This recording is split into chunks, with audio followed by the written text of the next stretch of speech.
Oh boy.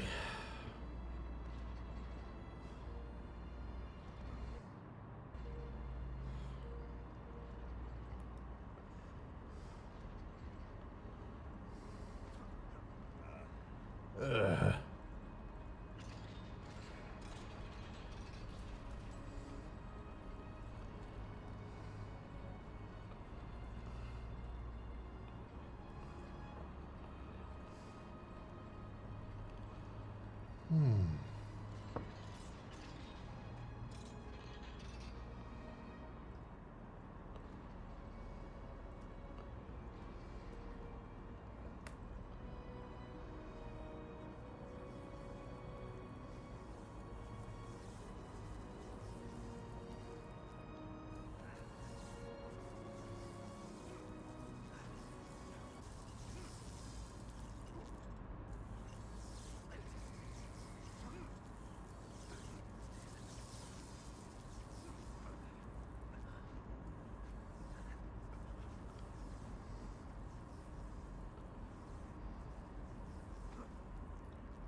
Oh boy.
What's up, Nicholas? Alright. I'm gonna work on these details over here, I think. Get these done. So I can flip and clean. Let's do some mindless filigree. Let's do it.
giant mechanisms and gears continue to turn, but Gabriel Turn. continues to foil.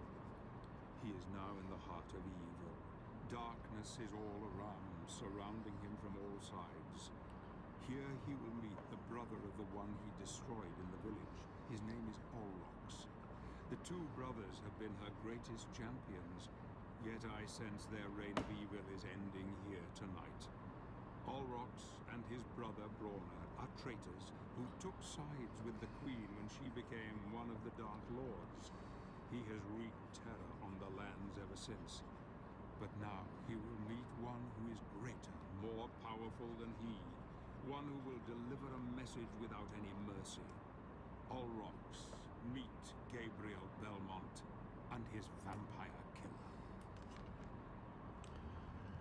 I think if they did Zelda in space, it could work, as long as the aesthetics felt very like Nausicaa in the Valley of the Wind, and not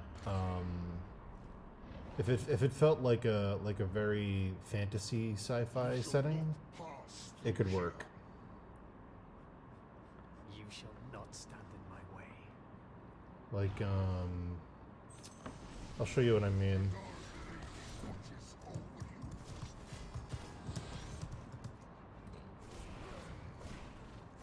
I'll show you what I mean.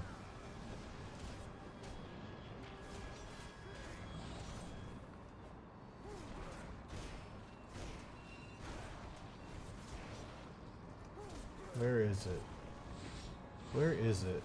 Where could it be? I know I've seen it before. Where is it? Where is it? Come on.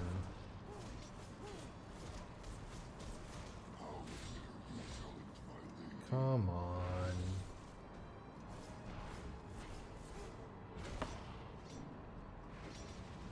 Come on. Where is it? Well, Android Arts, one of my favorite concept people, did a sci-fi Zelda sheet. And if it felt like Android Arts' sci-fi Zelda sheet, I think it could work. The Discord General? Let me look. Oh.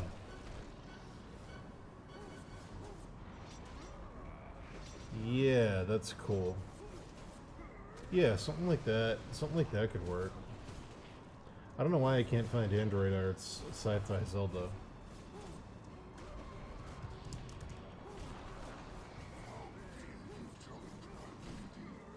But anyway, you get the idea.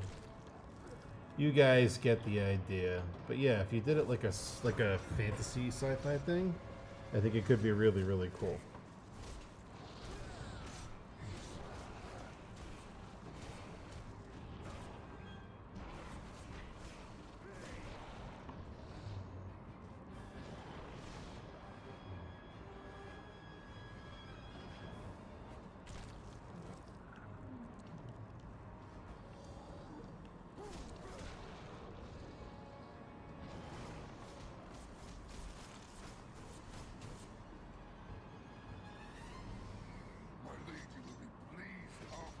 Yeah, if it felt very lived in, like Star Wars, it would be cool.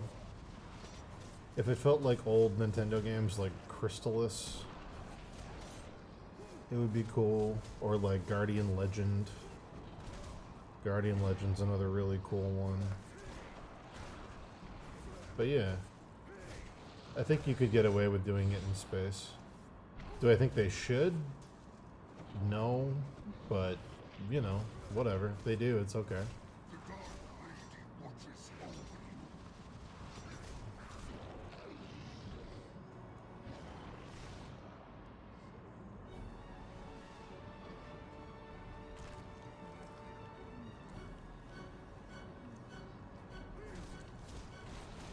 Because then you have to answer the question of, are you in outer space, and is outer space like the ocean in Wind Waker, and you fly around and find things?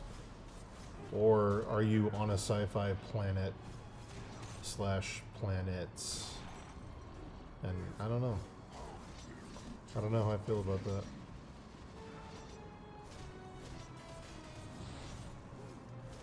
But Nintendo's been flirting with doing a sci-fi Zelda for a very long time. There's a lot of sci-fi Zelda concept art in the Breath of the Wild art book from back when they were spitballing ideas. And Nintendo is notorious for never throwing away an idea. If they don't use it in a game, they usually hold on to it, and sometimes they don't use it for 20 years, but they always end up using it somewhere.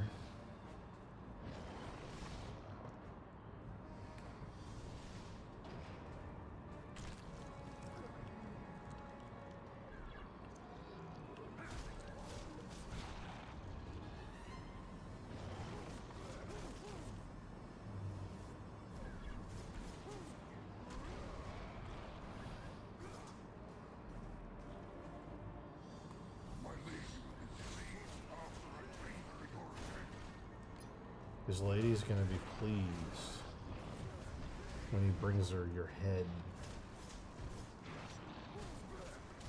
Doing some mindless filigree rendering today, guys. I don't know for how long. Today's a short stream because I had to go get a beautiful, rare piece of furniture that was a extremely unique opportunity to get. Been looking for one for a very long time, so I could not say no to it.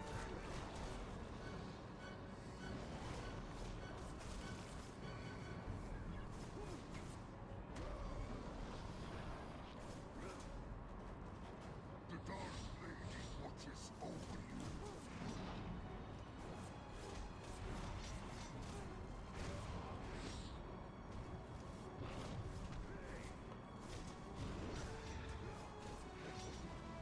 Sharky, I couldn't find the sheet I was thinking of that Android Arts did, where it's I know on the sheet he draws the Triforce like a microchip that like plugs into stuff. He had like a whole Sci-Fi Zelda sheet that I thought was cool.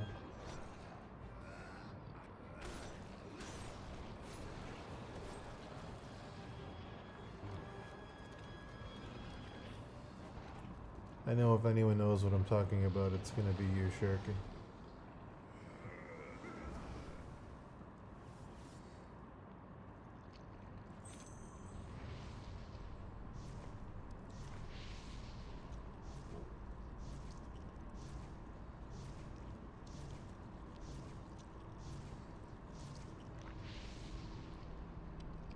Oh, don't worry, dude. You don't gotta waste your time looking for it. I just need someone to confirm that I'm not making this up. And I feel like you've definitely seen it.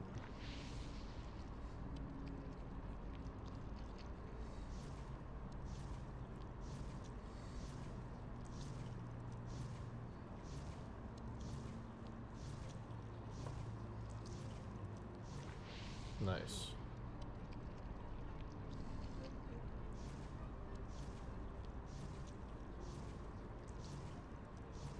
Throw them in the Discord, Nicholas.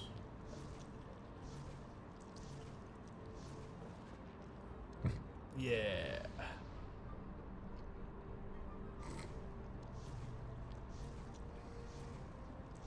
Yeah, Zelda. Yeah.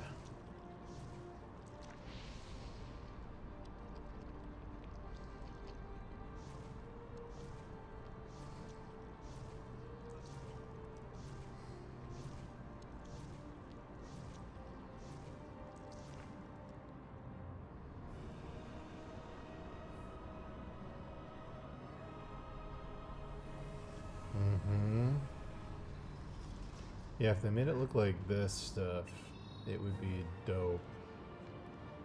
It would be so dope. Opened the way to the Queen. She holds the next piece of the God Mask which Gabriel must acquire if he is to be with his beloved again. She will try to seduce him, to glamour him, but he will see through her mask, I'm sure of it. He is so very strong now, and even she must fear her own death at his hands. Yeah, I can smell her fear. Her this stuff's stench. great. Vampires can sense the living, but the dead she cannot. She knows Gabriel is here, yet she cannot sense death close at hand. She knows Gabriel is She here. knows what it is he wants. Poor, beautiful Carmilla, you will cry bloody tears before this night has ended. Bloody tears. Fucking loser. Yeah, this stuff's great.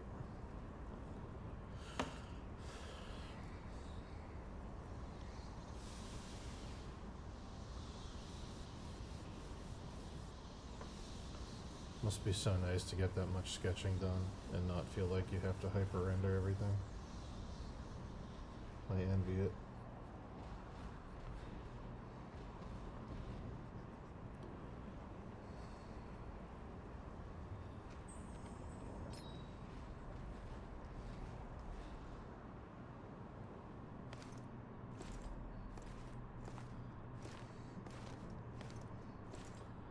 I am told that you are looking for me, warrior.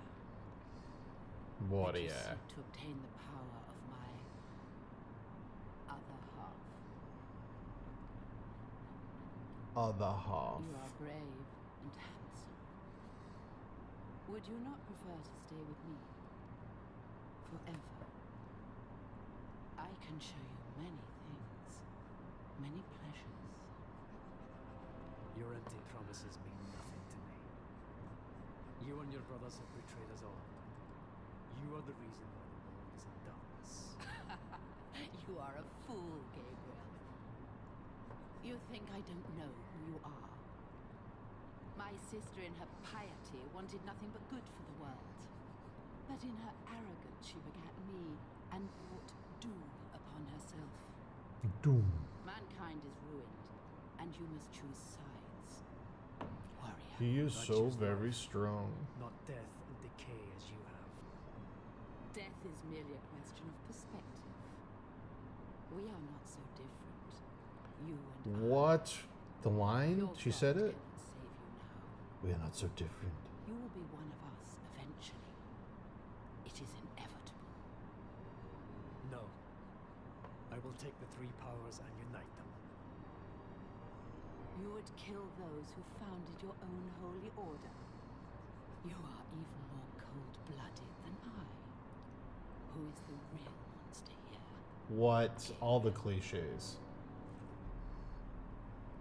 All the You poor cliches. deluded fool. You think you can bring someone back from the dead, don't you? Someone you love. Oh my god. Get her, Gabriel.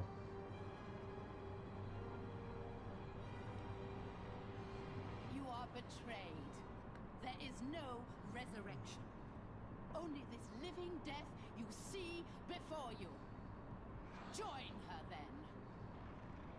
What?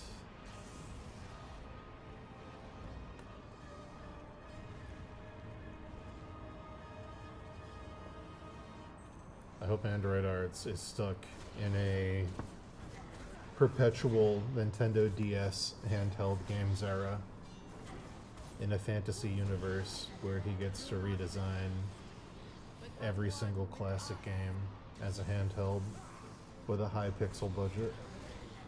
That's the fantasy universe I want for Android. Thanks, Artie. Sorry the stream's late, but I had to get that cabinet. I just had to. Just had to.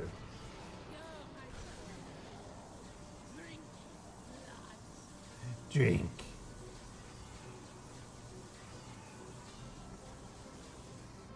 Pledge loyalty to me, and I may spare your life.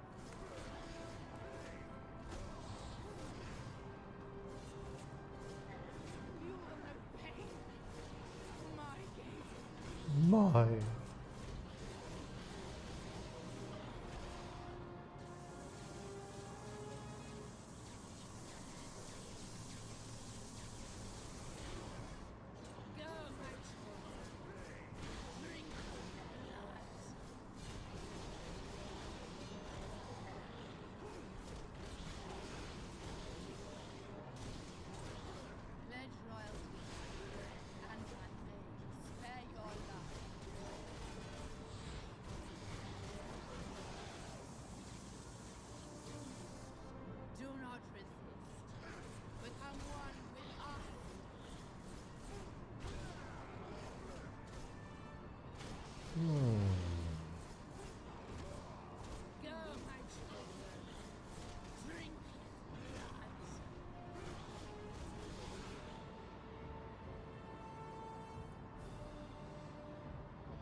god, Gabriel.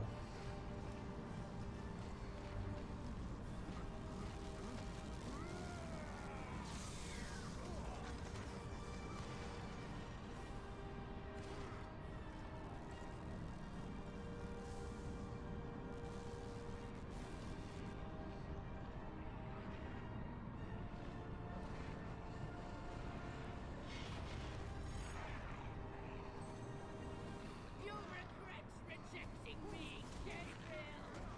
Oh my god.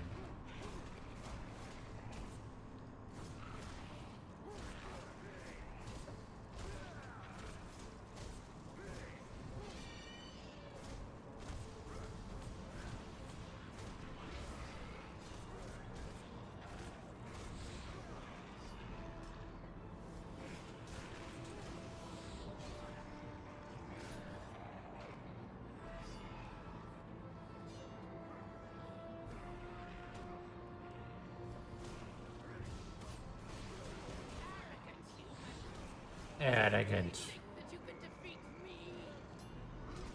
He did. He did think that.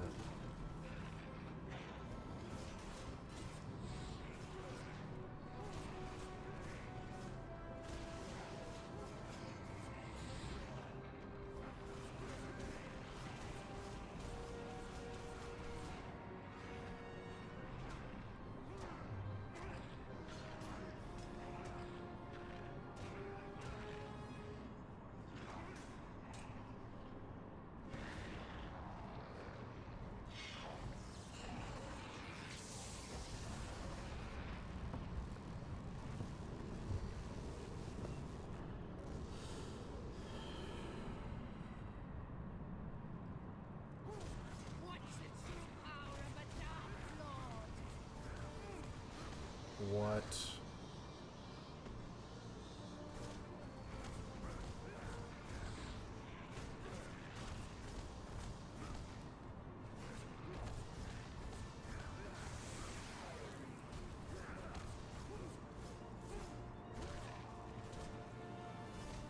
Nice. Regret rejecting me, Good. Gabriel. Do I do a lot of traditional work for the flat file? I used to do a ton of traditional work, and I want to get back into it. The two reasons I bought the flat file is number one, I want to get back into doing acrylic painting, and number two, I collect prints, and right now all my prints are kind of haphazardly protected between big pieces of cardboard standing in a closet, and I'd much rather have a flat file cabinet where I can put like all my limited edition prints and stuff that I might want to sell someday. But yeah, it's gonna be really useful for storing like James Jean stuff and things I get from Miles and Arrogant human. Do you really think that you can defeat me? and obviously if I start doing my own prints, if I ever have like test versions and stuff, I'll need somewhere I can store them. But yeah, it's gonna be good. Look upon coming. I'm really happy with it. I've wanted a wooden flat file cabinet for so long.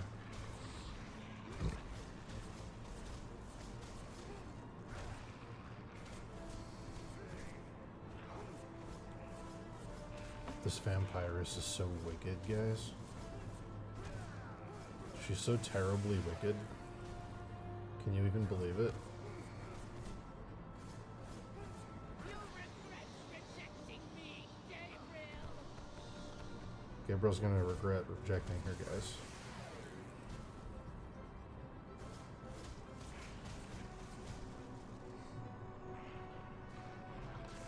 Also, how's the volume? Before you all tell me you haven't been able to hear me for an hour.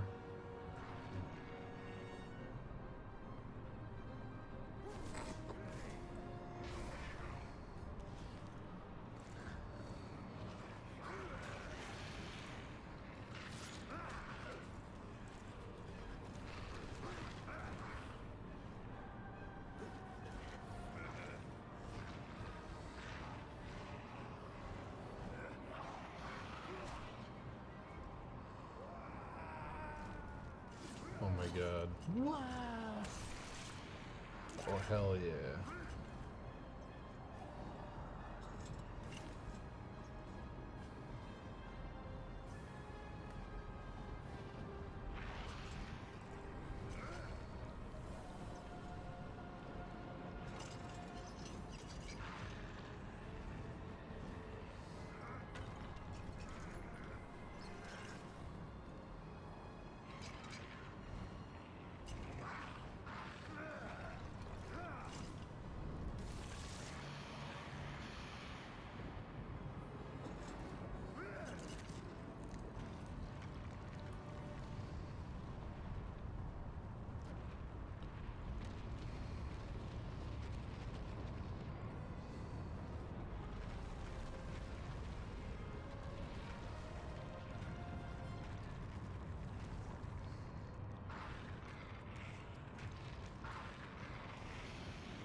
Wow.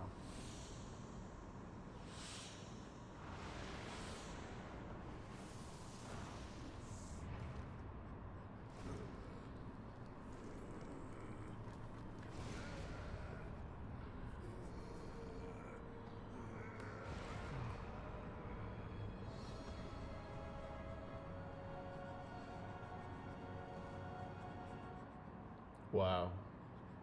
You got them angel wings, guys. So cool. I wonder if you can double jump with those angel wings. Sempiternam, Daemonis.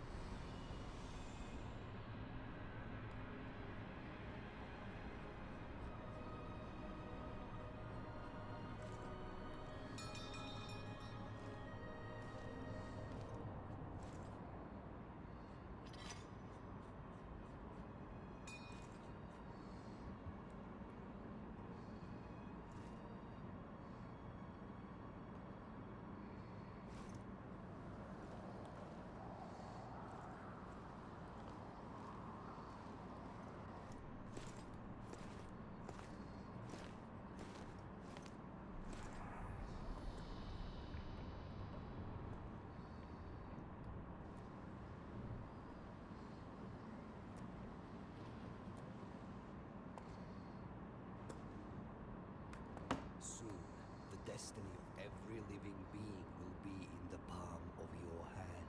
I now know that the founders of the Order created the Lords of Shadow. They are one and the same. They ascended into heaven as pure spirits, but left behind their dark sides. Wow. Why are we paying the price for their arrogance and stupidity? Tell me, what am I fighting for? Only when we look inside ourselves can we truly begin to understand. Go inside this mirror. Or something. I don't know. It's a metaphor.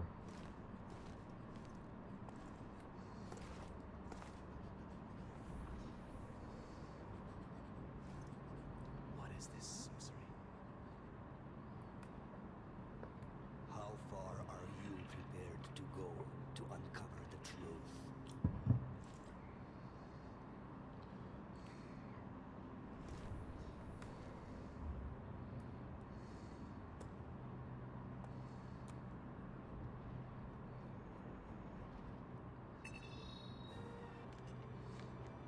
Gabriel went inside a mirror. Pan comes again with words of wisdom and advice for our hero.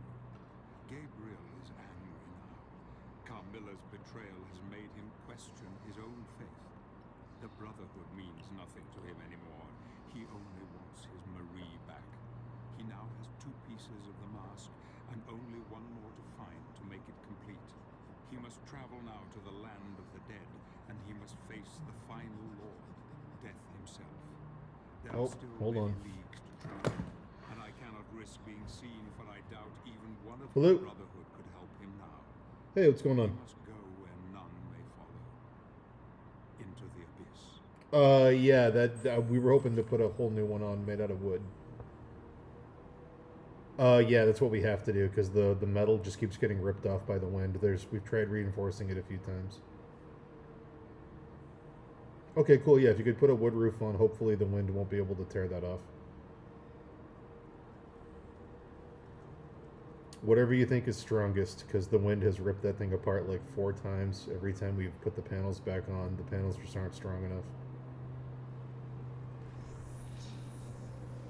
Yeah, that's fine. Alright, thank you. I think 2 of the panels are gone forever. I think the wind took them miles away, but there's a couple of other ones under that roof you put on. Yeah. Alright, thank you. Thanks. You too. Sorry, Carpenter. I know I didn't mute myself. It's just my carpenter. He was supposed to be here today to, I have a gazebo thing outside by the water, like a little covered pavilion, and the wind here coming off the lake during storms is so strong that it's torn the metal roof off it like 4 or 5 times.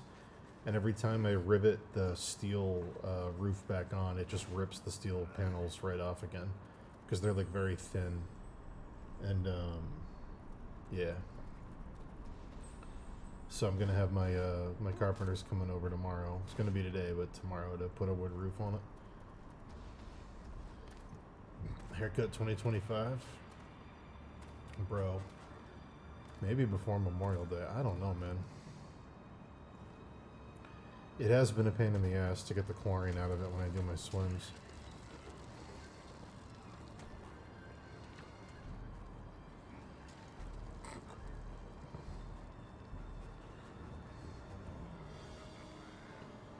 Oh my god.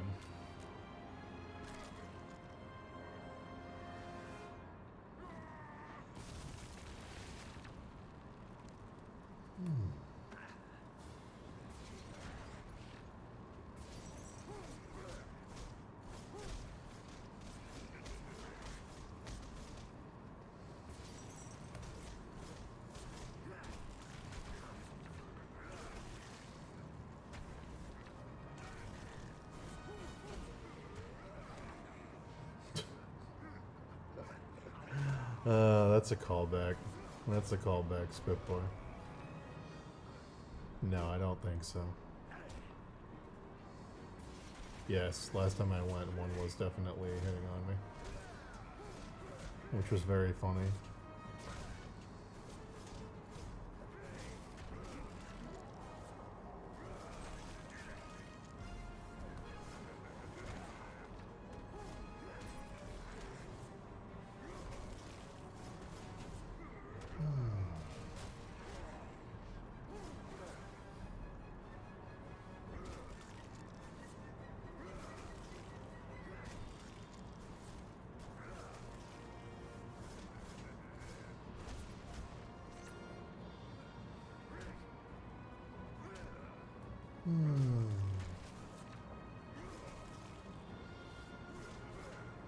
We'll see.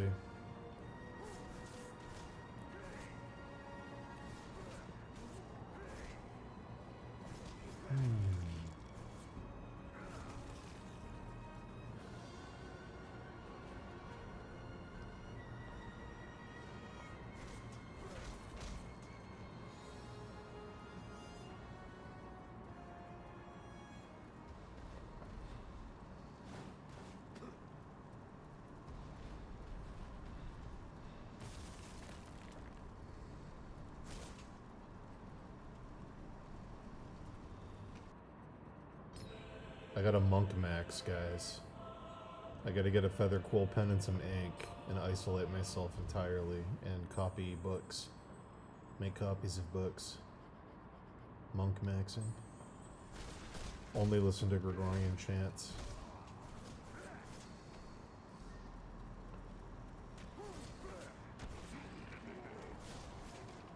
It's monk boy summer, guys.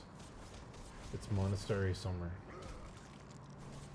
Did I see Vampire Hunter D last week? I did not see Vampire Hunter D last week. I wanted to so badly, But the night before it was playing, I got no fucking sleep.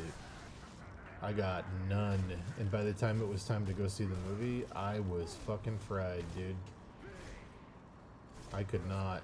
I was fucking toast. I started a new medication and they forgot to mention that it had a bunch of caffeine in it. And I went to bed the night before and I was like, why the fuck can't I sleep? And I was up till like 5, and that hasn't happened in a really long time. And I was like, holy shit. And I found out the next day that I essentially was just full of caffeine. And I was like, oh, sick. So, did not get to see it. That's okay, though. That's alright. We love, you know, we love Vampire Hunter D. I've seen it 50,000 times.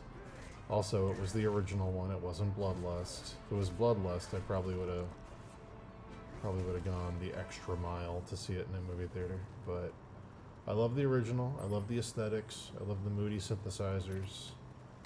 I love his speech to Dan, because I can close my eyes and pretend he's talking to me. But I did not see it.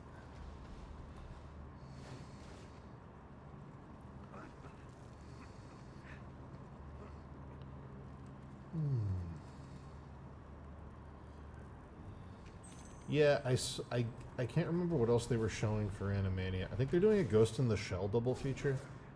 I wouldn't mind seeing the Ghost in the Shell double feature if they haven't done it yet.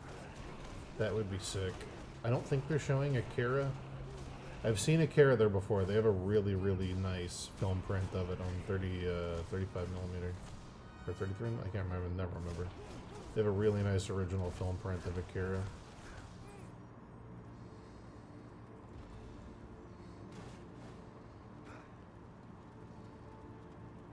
Oh, I haven't seen Belladonna of Sadness either. My friend said it was great.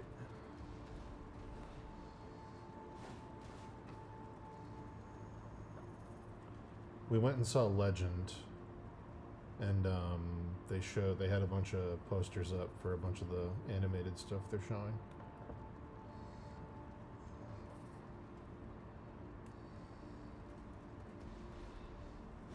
I think it said double feature when I was there, so I'm assuming it's both. But I could be wrong, of course.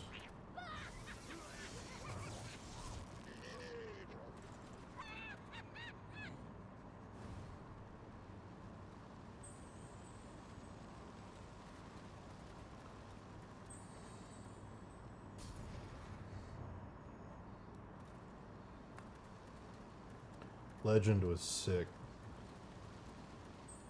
Seeing it on a big screen is so dope. There's so much detail in the background of that movie that you miss when you watch it on like a regular screen.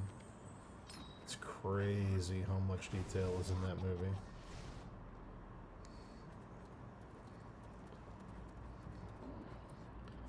I want to finish this section of filigree. That's really my only goal. If I can finish this, then I'm a massive step closer to calling this done.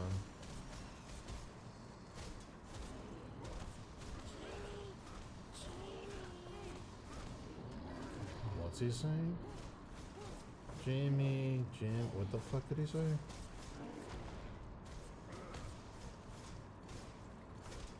I could have sworn that Trixie Goblin said something.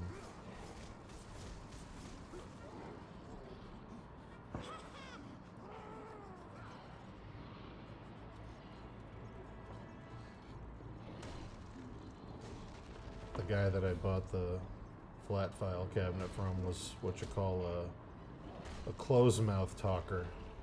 My brother would call him a Nigel.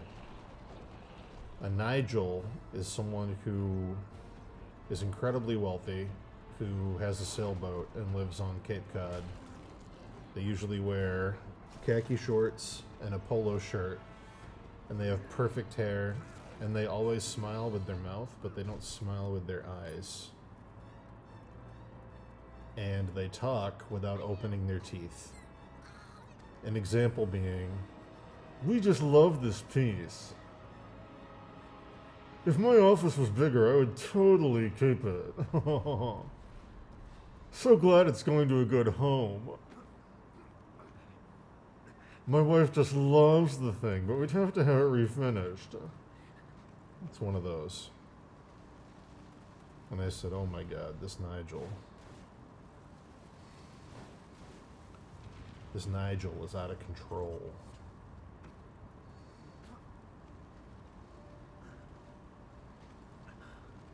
You gotta get the voice, though. You can't be a Nigel without the voice.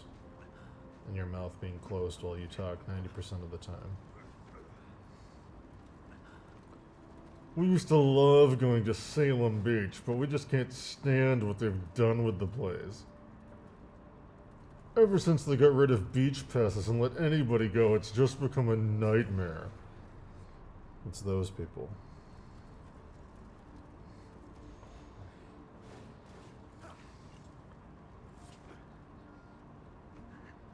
I swear my wife's trying to kill me. I told her no cheese, but she still put manchego on the charcuterie board. It's like, oh.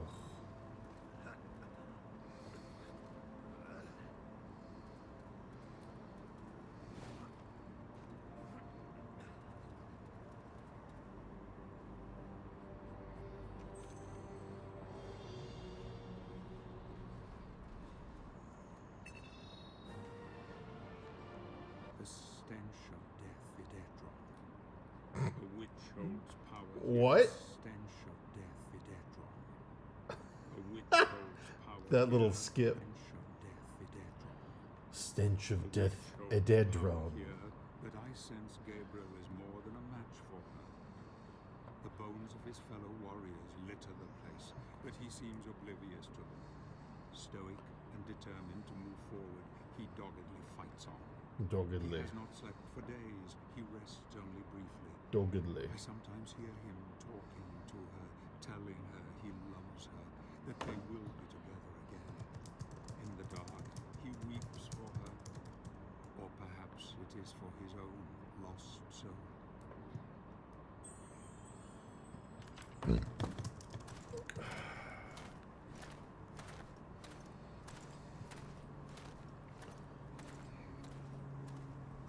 Is it Baba Yaga?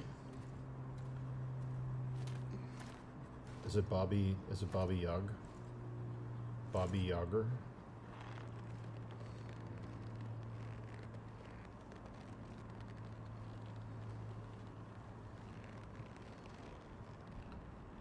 Video games are just as good as TV and movie, guys. We got Patrick Stewart. It's 2010.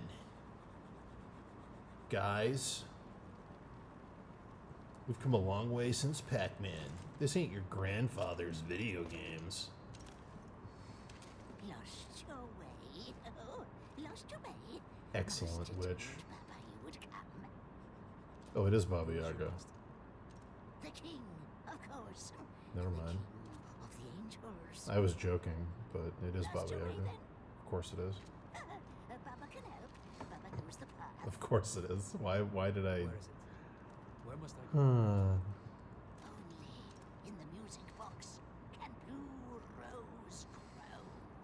Papa wants to be young and pretty. I think this is the part of the game everybody universally praised. Isn't there like a weird like opera thing? The way to the land of the dead. Baba shrink you small enough to enter the box. Inside you Isn't there like a and Final Baba Fantasy knows VI style like musical inside this you will be young again. that everybody fucking loved? Yes. Box locked. Scarecrows took keys. Oh, bad scarecrows. Keys of 3. Bring me 3. Keys of 3. We'll see. Baba glad to set you free. Find keys and bring to Baba. She even talks in rhymes, dude. I do. 3 keys. Go no further without the keys. Patrick Stewart's line delivery in this You must is promise to help. not good. Yes, yes, promise I will. There's some we listened to last week that are just so phoned in, it's fucking insane. So definitely Patrick Stewart. He's close now to the Room of skeletons. There's like parts where he fucks up and he just keeps going. They don't do another take.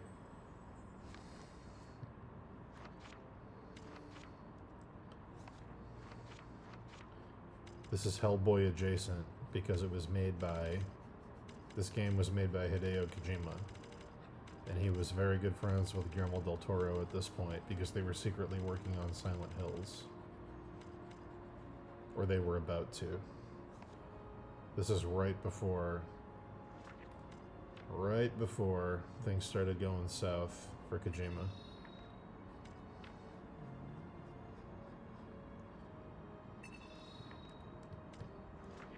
Did I play the second one? No. We are going to watch the playthrough of it, though, because it has an amazing soundtrack. That second game has a phenomenal soundtrack.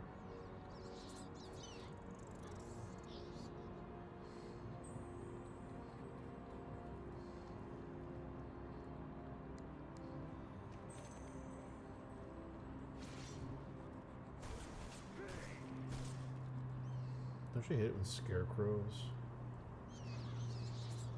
Steal your keys to your magical music box? Then you gotta send Gabriel Belmont to get them? Don't you guys hate that?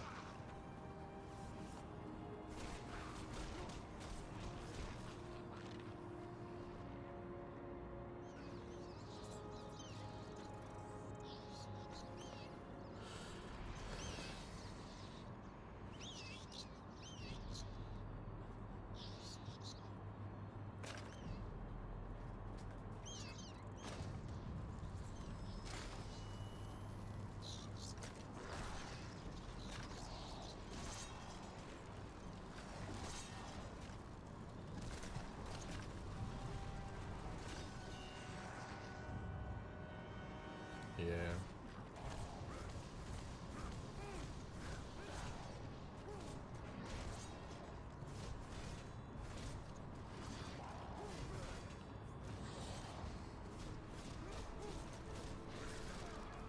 We might watch a Death Stranding playthrough because I don't want to play it, but I do want to play Death Stranding 2.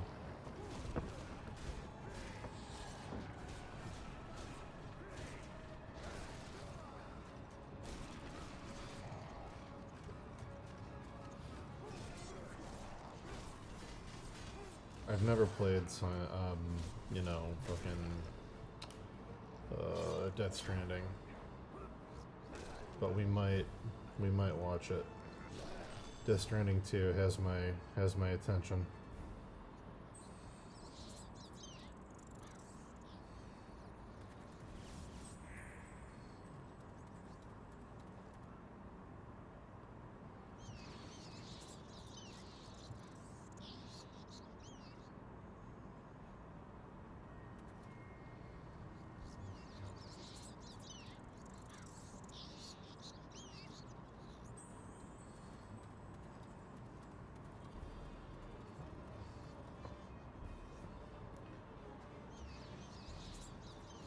If you hadn't played Breath of the Wild, would you just say someone should consider skipping it like that?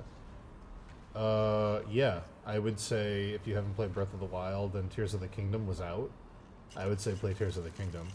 Tears of the Kingdom is just a better version of Breath of the Wild. It has the exact overworld Breath of the Wild has, and it won't feel repetitive because you haven't played Breath of the Wild yet in this hypothetical. Plus it's got dungeons with actual bosses. Plus it's got a sky world, plus it's got an underworld, plus it's got a way stronger story. It's way better mechanical stuff you can do. It's like, yeah, 100%. If anyone listening hasn't played Breath of the Wild or Tears of the Kingdom, just skip Breath of the Wild and play Tears of the Kingdom. It's like an expansion pack for Breath of the Wild. It makes it obsolete.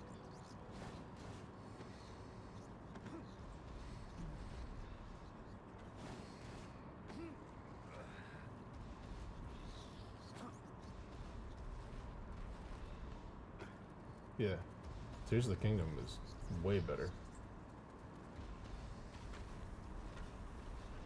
Don't get me wrong, Breath of the Wild, when it came out, great. But Tears of the Kingdom, just, it does all the same stuff, adds double the stuff. It's everything Breath of the Wild has, plus like 100% more.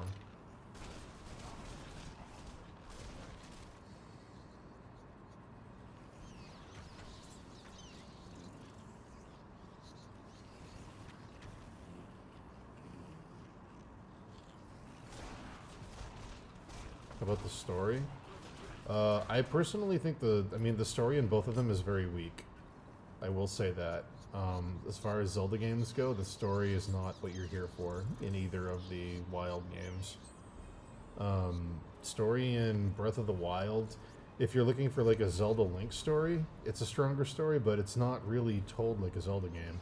The story is entirely optional. You have to go find memories that are hidden in the world. Like, there isn't a story you follow. It's very open and freeform. You can beat the game without ever engaging with the story. The story is 100% optional if you want to go find it. It's told through 15 optional cutscenes that you can go find. And it's like, you know, I'll tell you the whole story right now. There was an ancient evil. It accidentally woke up, and it turned a bunch of machines that were good guys into bad guys. And then Zelda put it into stasis and put Link to sleep to heal. 100 years later, Link has to go save Zelda. That's the whole story. Whoops, we woke up some robots. Ganon turned them into evil. The story in Tears of the Kingdom is you actually meet Ganon, you figure out why everything happened, you go back in time, forwards in time. There's a whole bunch of side characters, there's a big epic, it's a way more engaged story. Way more engaged story in Tears of the Kingdom.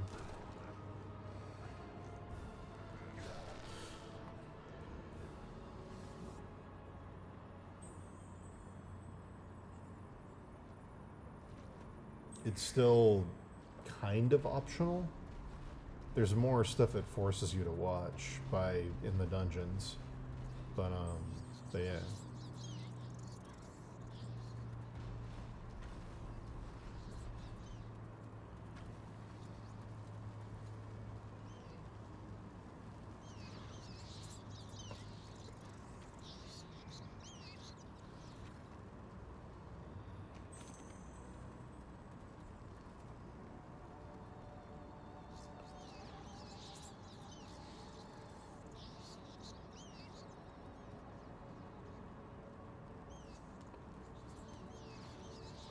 I will say, just as a warning, spoiler alert, you don't get anything from 100%ing the Underworld map. The Underworld is like this big mystery, and it has a percentage as you clear it. So I assume, obviously, when you 100% it, you're going to get a really cool thing, and it takes forever to 100% it. You don't get anything. Literally nothing. So, you know, don't waste your time.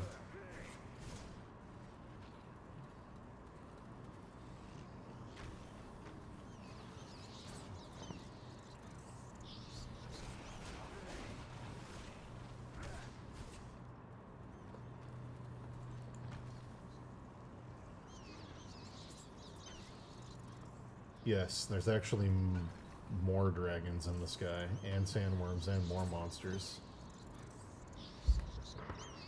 There's like way more enemy variety, which is also dope. They add Gleeoks. They add... What else did they add? There's a ton.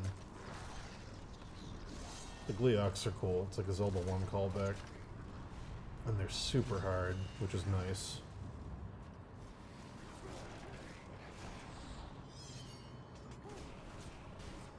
They add, like, Gibdos. There's a bunch of stuff they add. It's really, really good.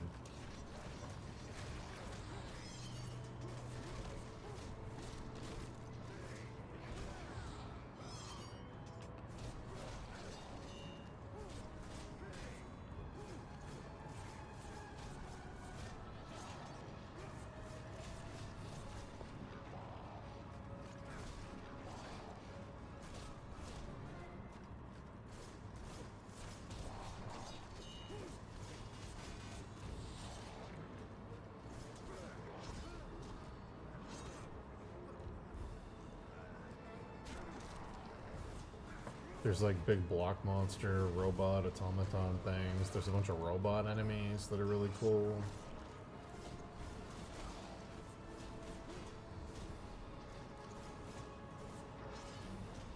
There's a whole bunch of new monsters in the underworld that are brand new. The bosses are the best.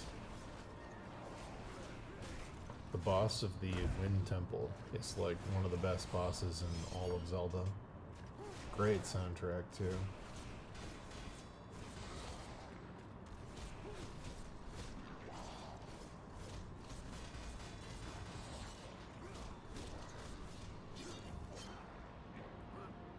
Did the 3D from my art test work? I don't know what that means.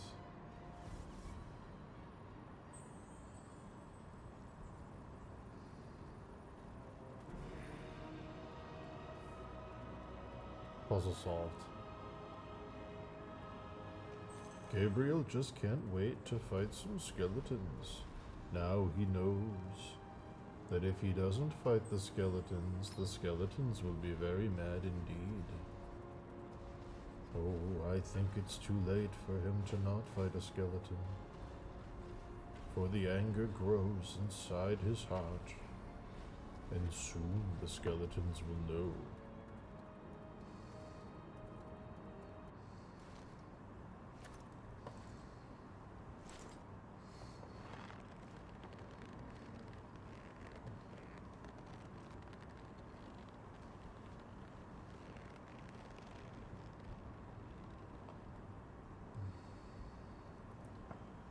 Oh, yeah, I don't know. They haven't done it yet.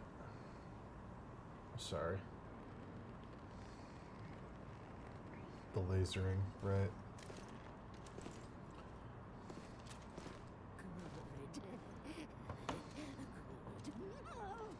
Now, Baba, put you inside the box.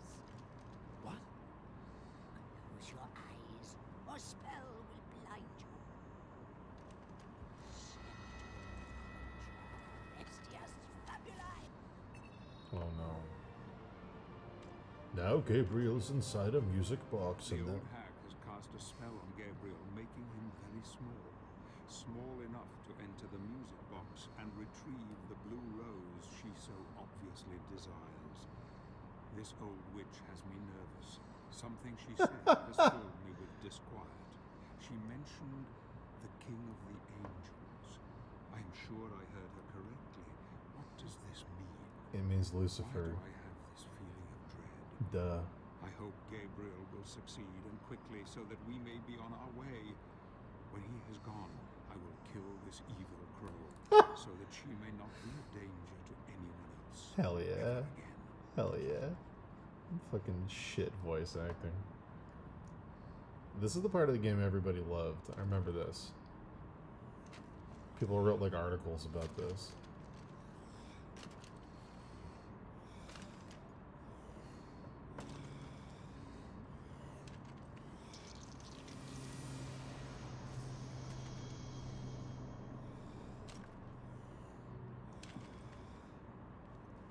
Find blue rose.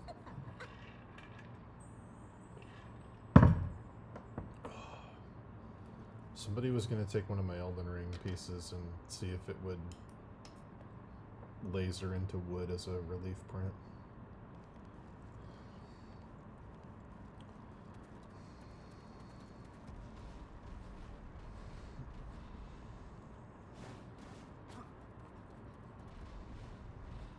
I will say this about this game. Very few games have this much scope nowadays. This is a very, whether you love or hate this game, this is a very original idea. It's a good idea.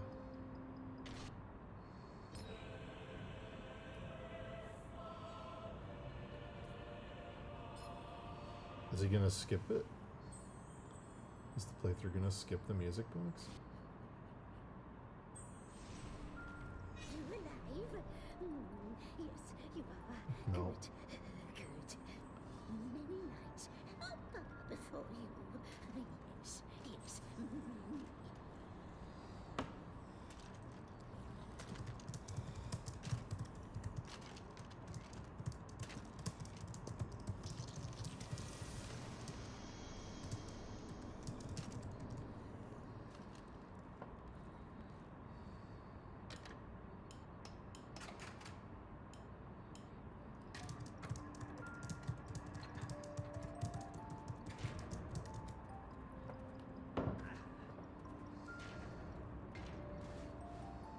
asking me what piece I'd want turned into 3D? I don't know. I don't like my work. So good. I don't know. Very good nights. I have to think about that. Probably one of my Zelda things. Probably, do I have it on here? No, I don't think I do. Let me go. Hold on.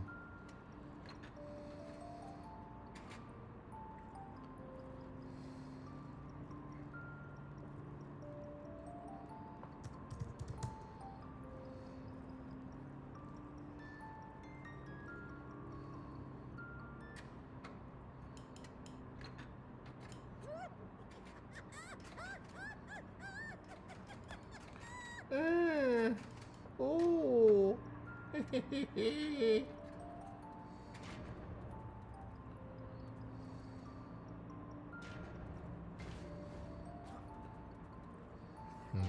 I don't think I have it. It's on my old computer.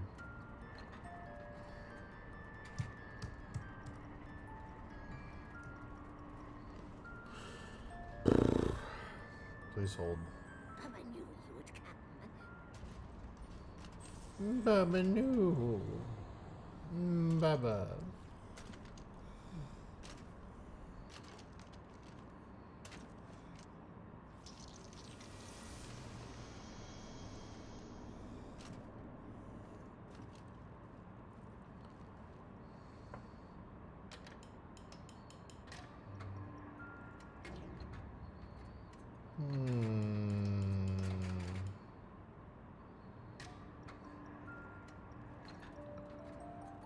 I totally don't have access to it anymore. That sucks.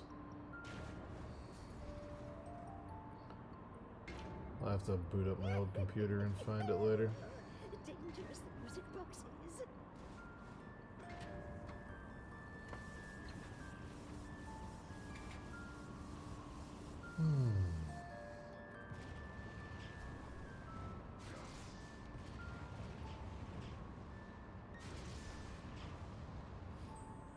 You have all the music. Now, get blues for Papa.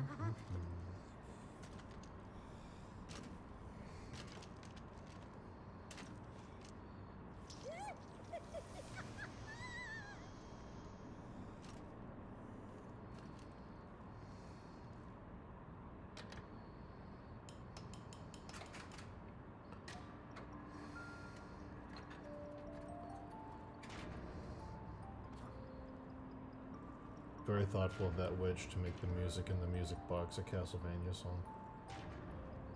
It's almost like she knows she's in a video game called Castlevania.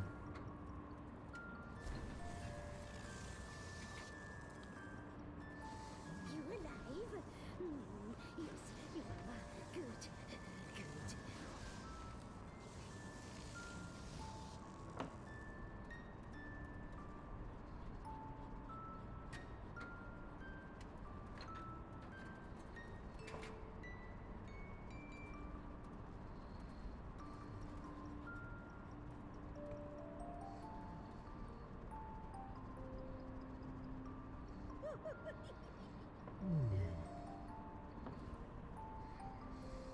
Yeah, I don't have a good answer, I'm sorry.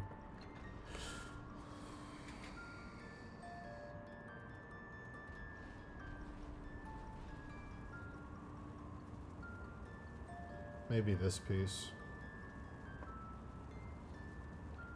Not to be boring, but probably this piece when it's done. I could see this potentially carving into wood really well.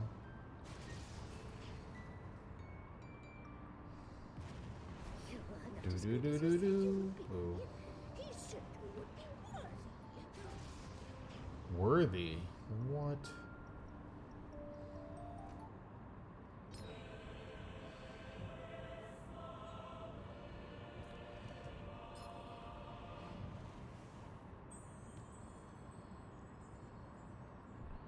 This witch knew something that Gabriel did not, and not knowing could prove the difference between life and death.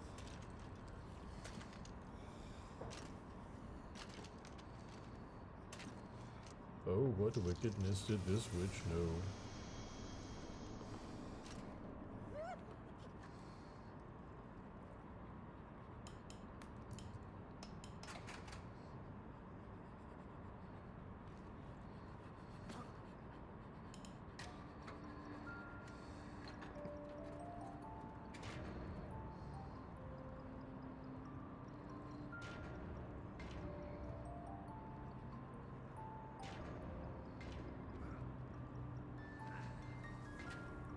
I can't believe he trusted a Baba Yaga, guys.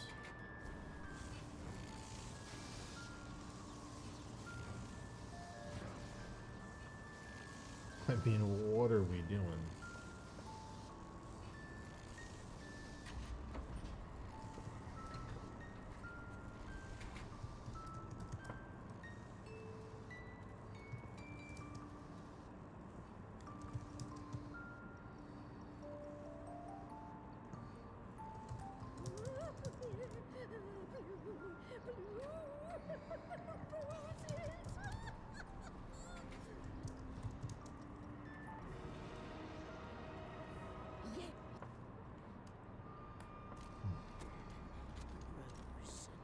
The rose.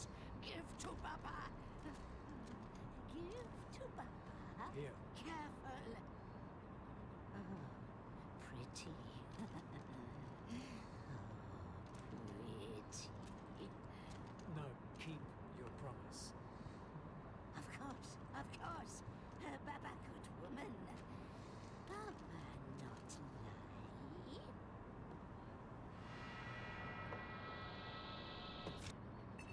Whoa. Baba Yaga sent our hero to the Titan's graveyard, and I have sent her soul to the underworld. She will trouble us no more. Hell yeah. Now my friend enters the land of the dead, and his final battle is coming. I must find my own path and try to meet with him at some point. For now, he is on his own. The land requires sacrifice. Sacrifice I hope that he can make, because without it, he will not get very far. I must have faith in him now. These are The so seed bad, was dude. sown long ago, and it flowers beautifully. He has come this far down the path. I must believe that he will go all the way. These are so bad, these voiceovers. Holy shit. They're like, guys, we only got Patrick for one afternoon, okay?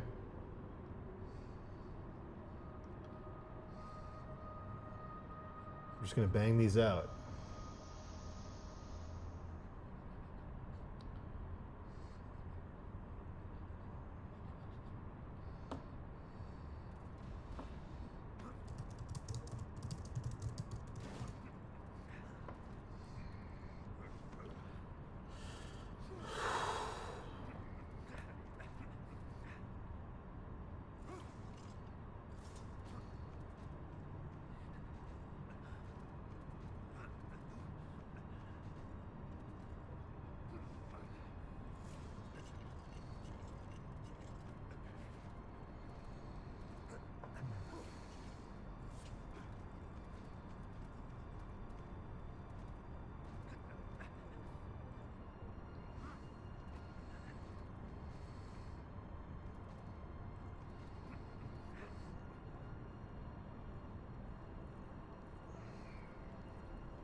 Can't wait for Satan to show up. Lucifer. And you go, ha ha ha. I am the root of all evil. It's me, the actual devil. Welcome to Castlevania.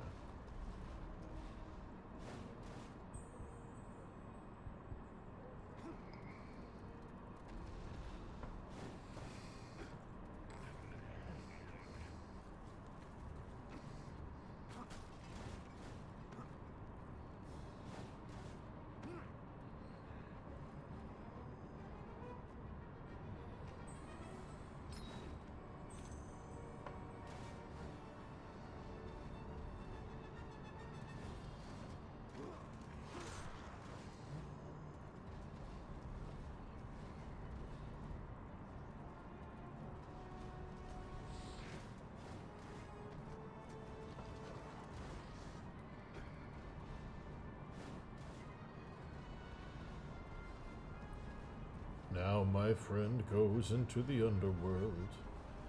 And I sure hope he is able to do what I need him to do. If he can't, then oh, destiny will have let me down. But alas, I don't think he will fail.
Okay.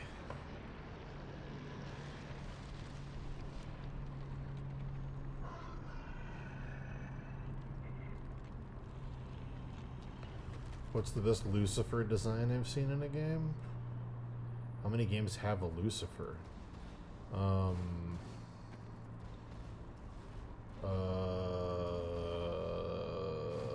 Probably the demon at the end of Dragon's Dogma Dark Arisen with the mouth in its belly. That's like a reference to the Inferno. I'm trying to think of... He's not really like a Lucifer. He's based on it though, so maybe that counts.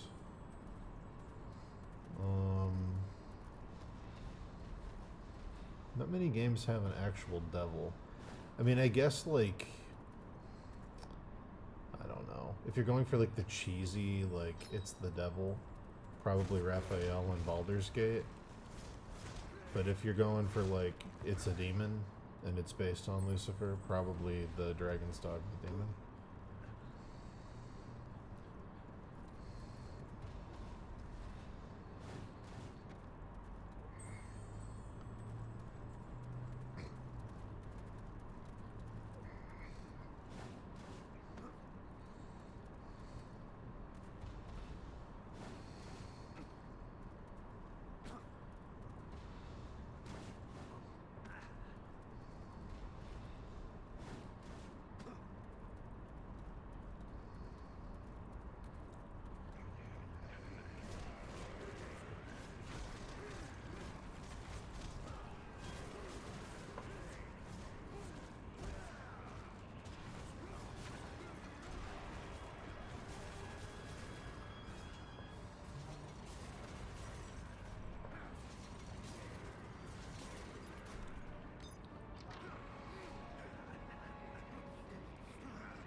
Yeah, very Zod.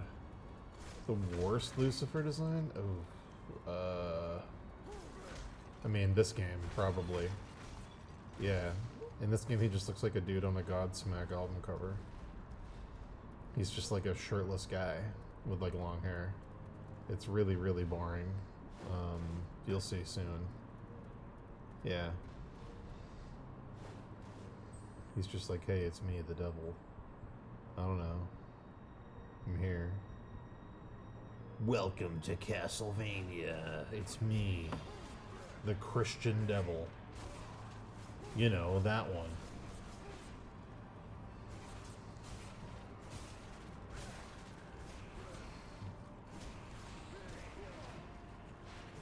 My favorite portrayal of the devil in anything is,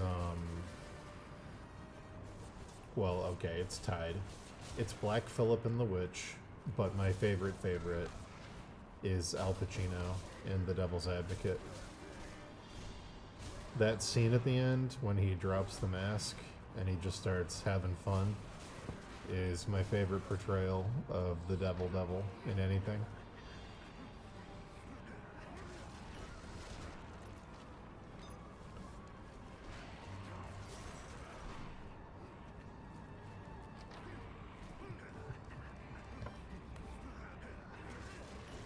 Never played Dante's Inferno.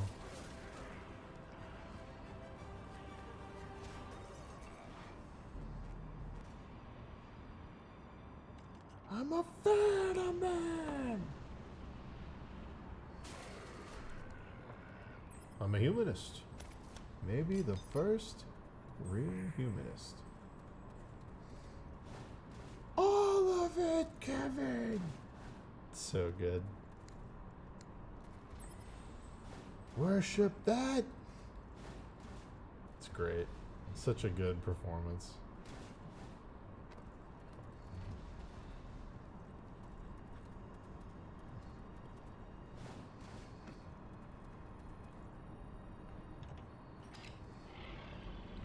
The thing I like about Al Pacino's portrayal of the devil in The Devil's Advocate is that we had to read the Bible in high school. We had a class called historical fiction, or like epic. Historical epic was the name, and we had to read the Odyssey, Beowulf, Gilgamesh, and then the last thing we read was the Bible. And that's the only time I've ever read the Bible was for that class. And when I read the Bible, the devil had very crazy ex-girlfriend energy. Like God dumped him and he was like pretended to be over it, but he was secretly like testing him and trying to see if God wanted him back and fucking up all God's other relationships. And he just had very like crazy ex-girlfriend psycho energy.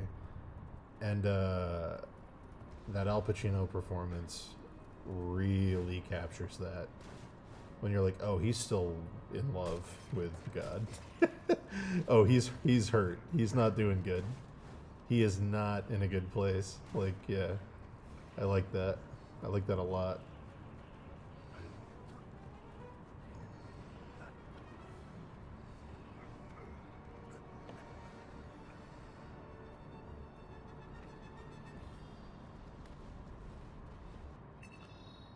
I think the one you're talking about is the meme one. Necromancers have used this once sacred ground to build an army of the dead, conquering nearby lands. Legions of zombies Can't have talk. devoured the living and given rise to this desolation. No man has traveled here without meeting death. Gabriel now faces his toughest challenge. He now bangs his fists on the very doors of hell. Wow, and banging the fists. Lord who commands here is listening, waiting for him, smiling. Wow. I think that's the one where he says, she got a great ass. That's the, I think.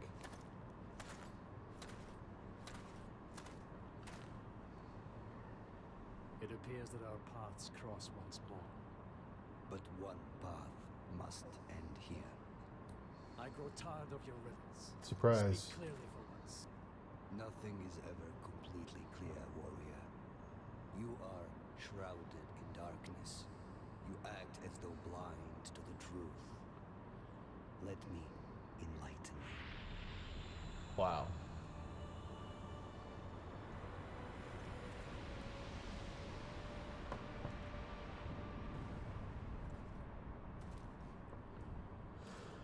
Oh my god. Sephiroth.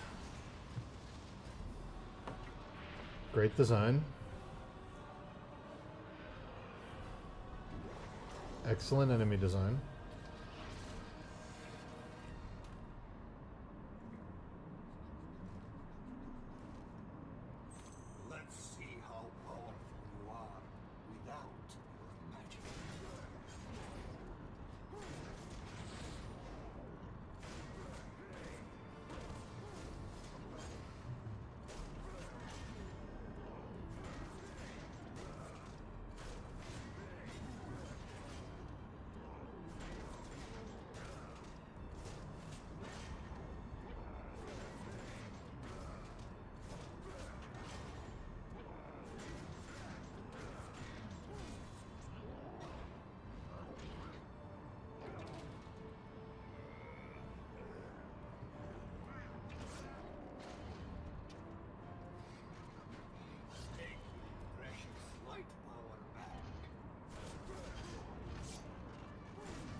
Alright. Need to get up for just a moment. Oh! Be right back.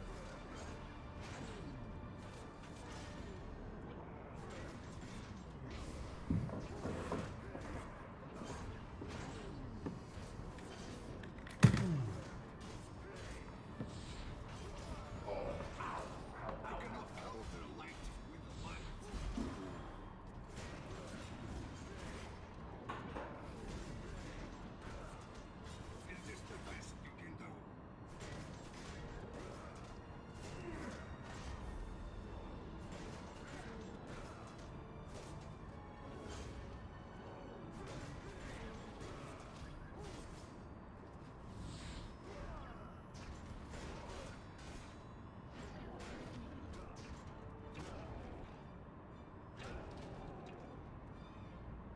You will need also shadow magic to win.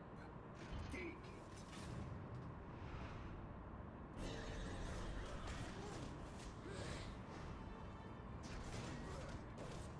You won't win until you learn that light and shadow are two sides of the same coin.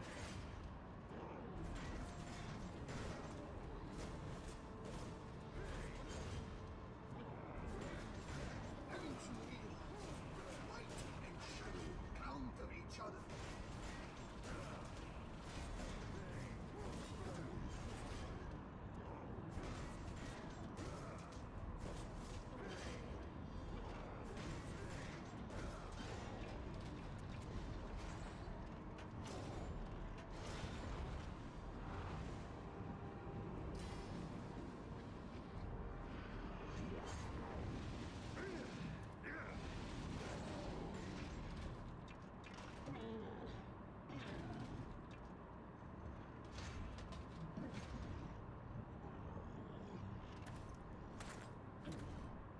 Why? Why did you make me fight you? Because this is how it must be.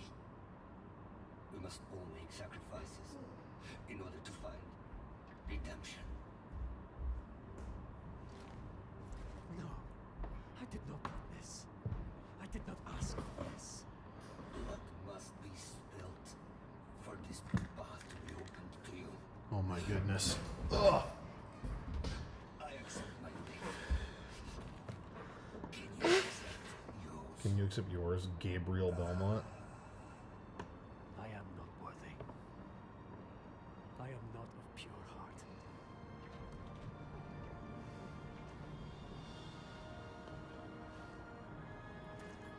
Wow.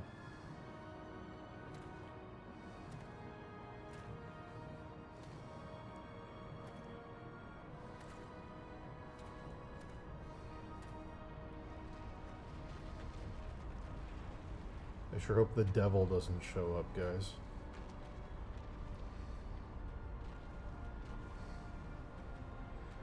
I sure hope it doesn't go ooh wah oh oh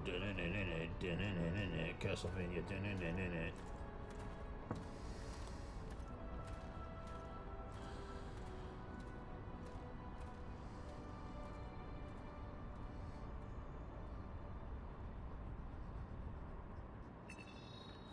Gabriel beat him and I couldn't So believe it. the old god is dead. It has come to this at last.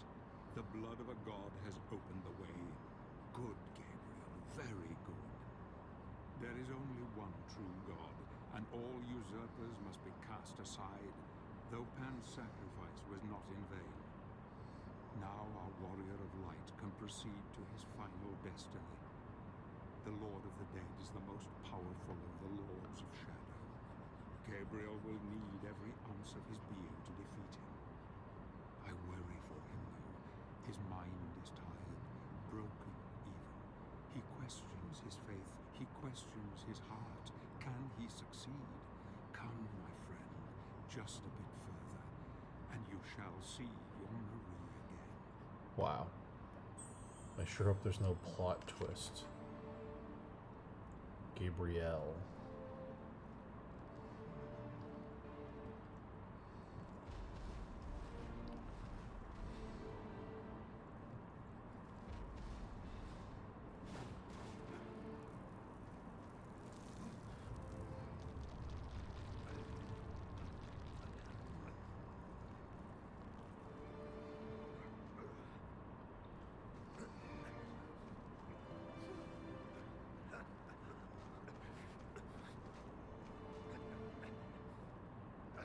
Yeah, I agree.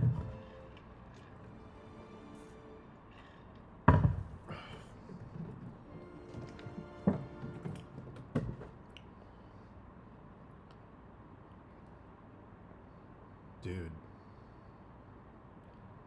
You seriously calling me right now, right when Gabriel is about to meet Satan? Oh, okay. Hold on. Let me, why isn't it picking you up? Weird. Hold on.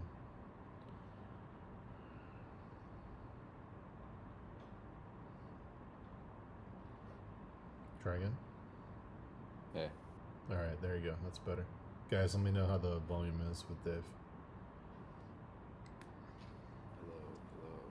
How'd your training Hello, go? everybody. It went good. The dude I got that flat file cabinet from was a Nigel, and it sucked. Oh, was he? Why did it suck? It's such a beautiful piece. I'm just so happy it's going to a home that will appreciate it. I'm like, Oh, boy. oh. We just bought this place. Rumor is a famous oil painter owned it in the 1900s, but I can't find his name for the life of me. Yeah. Oh. Yeah, it was rough. I like that, though. It was good. Reminded me that those guys are out there. You gotta watch out.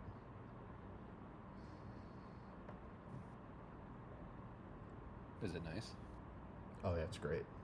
I'm gonna need help getting it up to the third floor, but it's really, really nice. I like it a lot. Cool.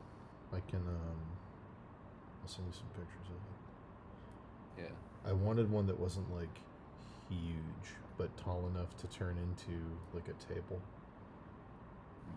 But yeah.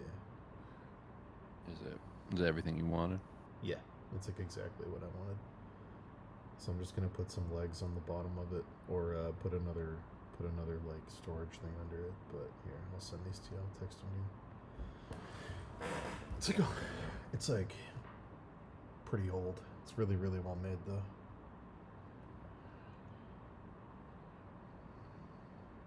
Okay. I'll look in a sec. I'm just Yeah. drawing this stuff. It was nice to find one that was 48 by 36. You can put like anything in that.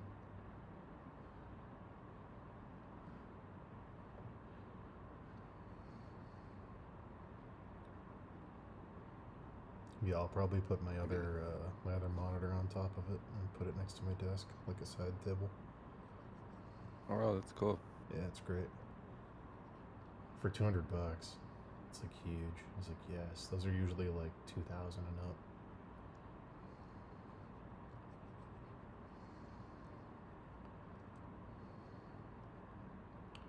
Or as Nigel said, I easily could have got more for it, but it's priced to move. I'm like, I'll kill you. I'll kill you. Don't talk to me. Don't talk to me in your khaki shorts and your blue polo shirt.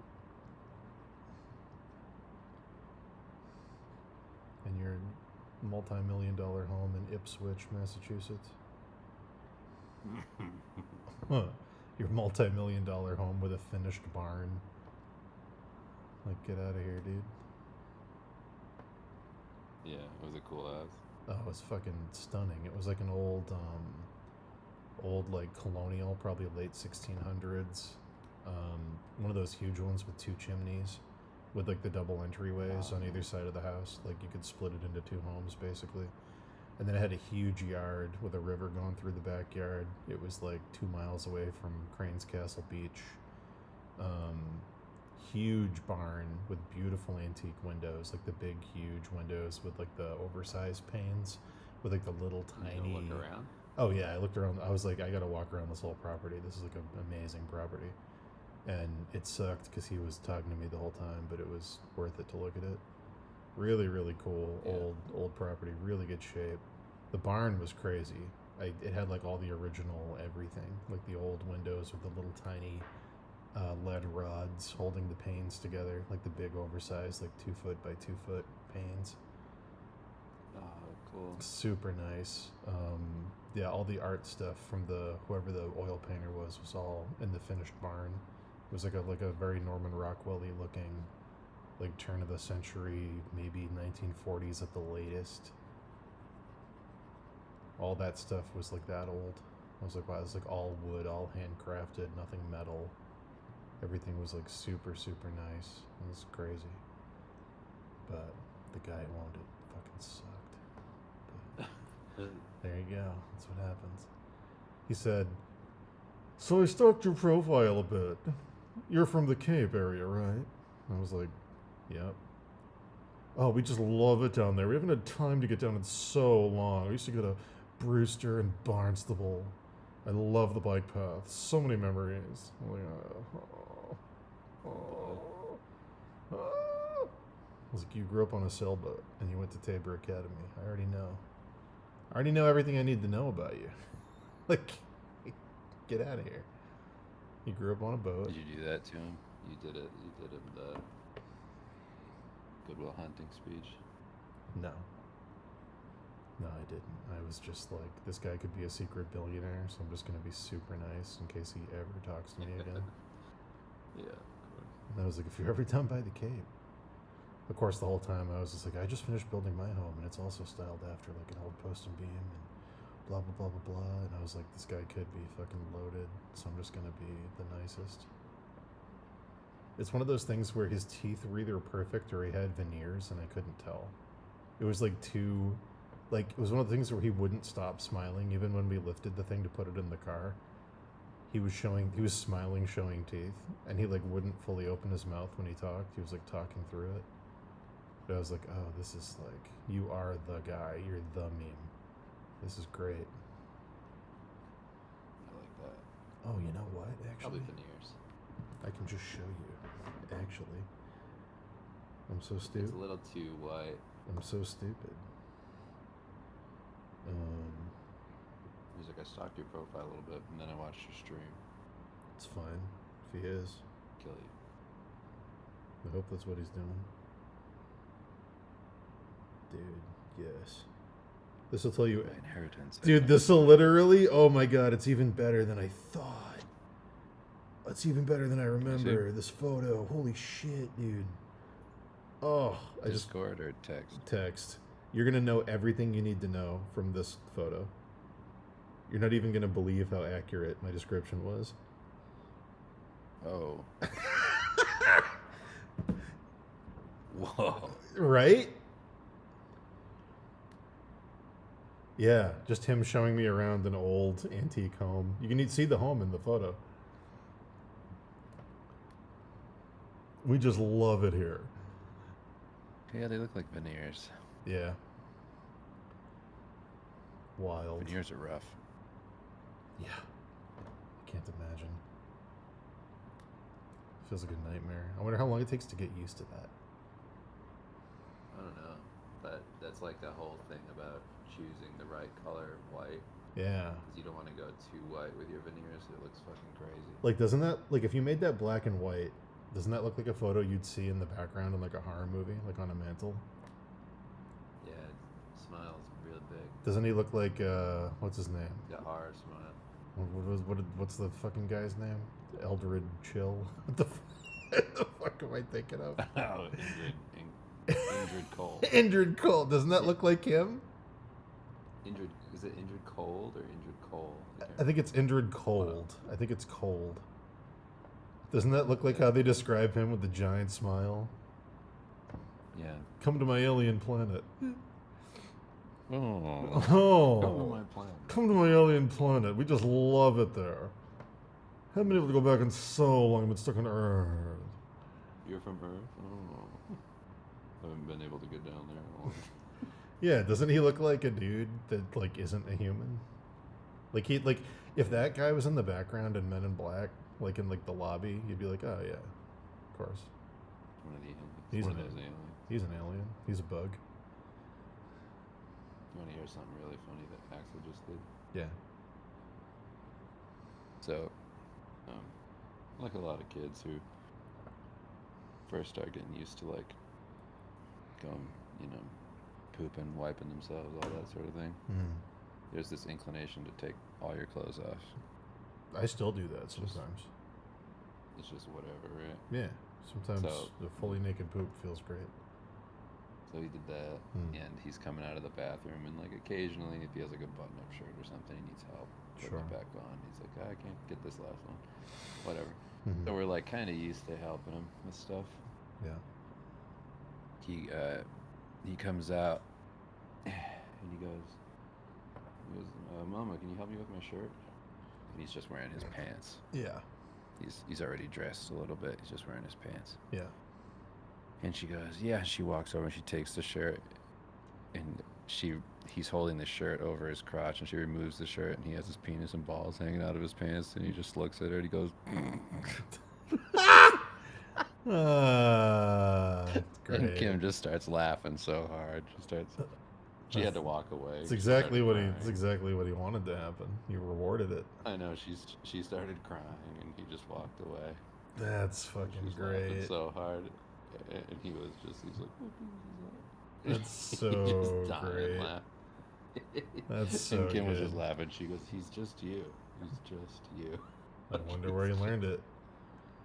He's just you. I wonder where he learned it. That's very good. Hey, can you help me with this? And just pull it away and he's penis.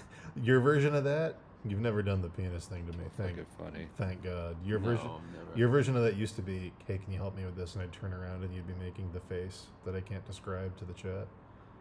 The smile, can't the smile that describe. you do. The smile that Yeah. looks like injured cold. But yeah. Yeah. Dave has this smile he used to do secretly when no one was looking to like make you think you're crazy.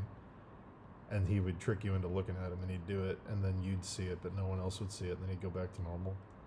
And it was just a terrible thing that you both had to know happened that you couldn't talk about because then you'd sound crazy. But yeah. Yeah, what do you mean there's some smile I do? And I know that that sounds like the premise to an A24 horror movie or something from Blumhouse, but I'm telling you, this is the life that I have lived, and I did see it. I did see the smile, and I never forgot I it. mean, there is no smile. It's just my face. True, And I never know what he's talking about when Yep. he says that. true. That's pretty good, though. I hope that encouraged him. To, Yeah, he was killing me. Hopefully, he just never. Hopefully, he just never does that at school and just keeps it at home. What's what we told him? We were like, please Yeah. don't ever do that anywhere. Yes, you were like, But it's here. very funny. I'm like, son, it's talking to him like he's a superhero, giving the talk that the dad gives in Superman. Son, you've been given a power that a lot of people are going to be afraid of. You're very funny.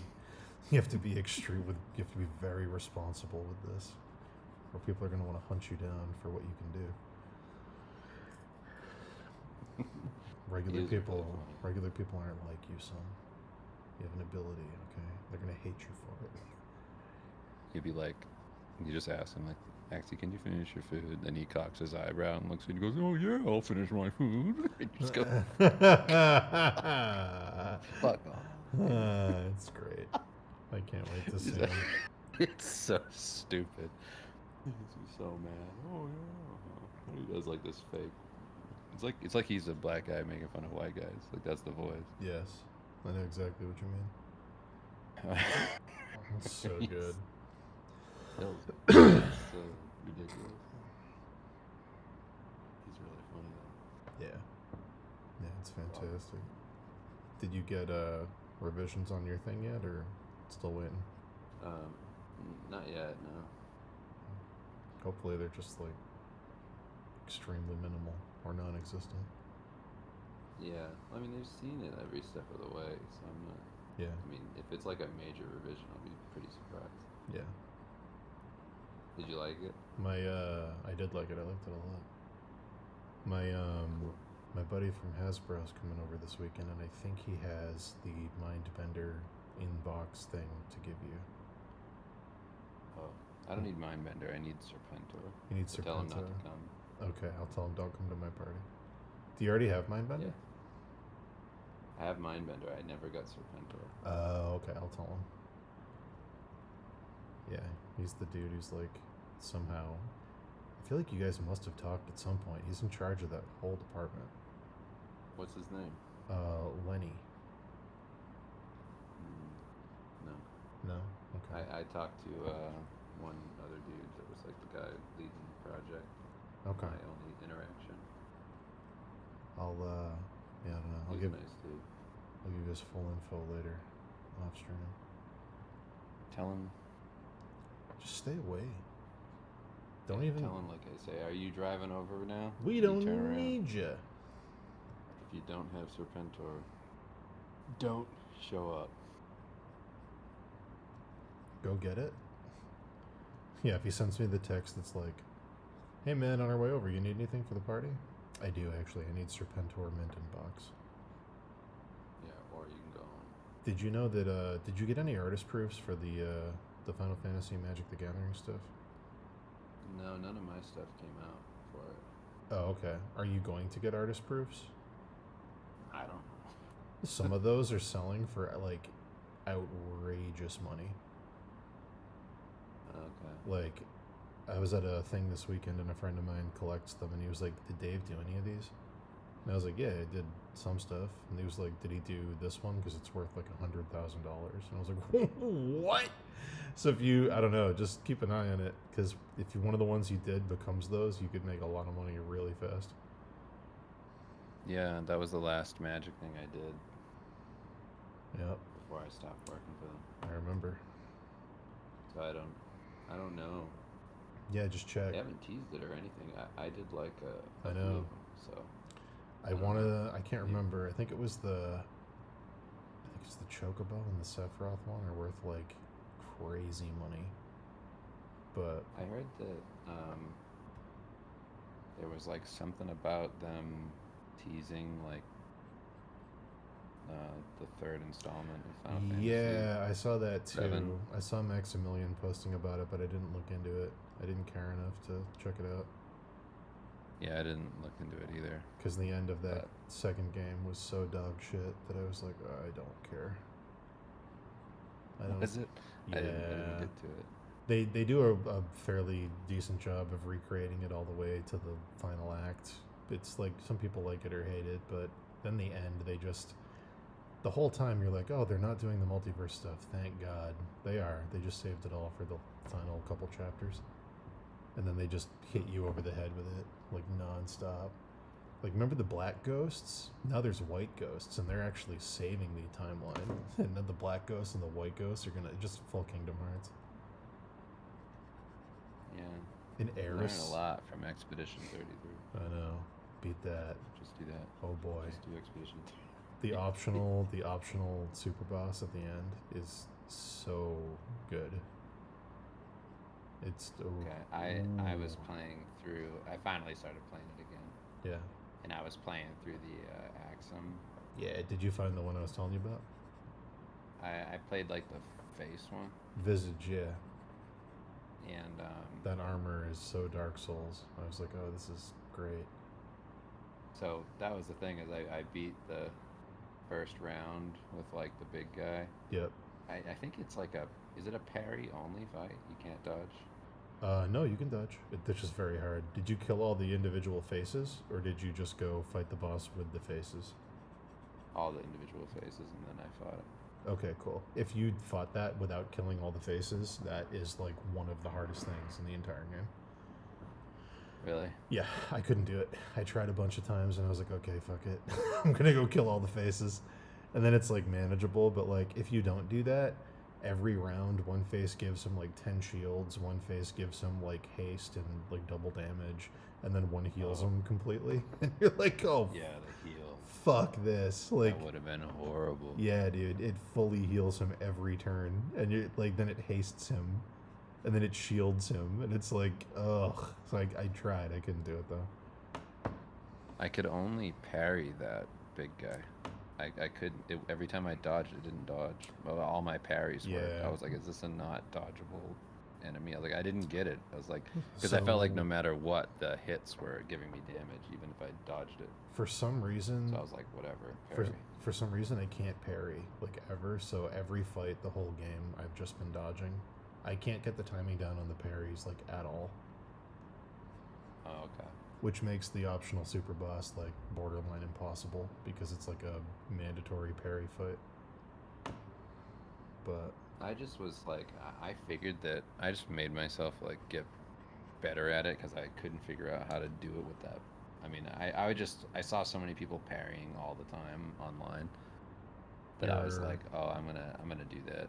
You're almost at the story point that made me go from this is a really good game to, oh, this is like one of the best things. Okay, good. Because Yeah. I just stopped when I had to replay that fight because I was with Axel, and I was Cool. like, you don't gotta watch me do that again. Like, we're cool. I'm not gonna do that again in front of you. It'd be so boring.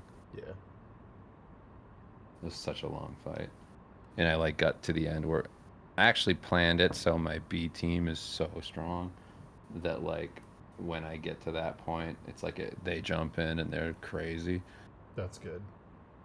Because I was just like, well, I don't want to be surprised and like have to like I want them to be like a nuclear bomb. So like Yeah. I left Minoko and Sayal in my B Dude. team, and like when they come in, they're just unbelievable. Do you care if I spoil the Minoko ability? If it's really cool and like the reveal is cool, then yeah.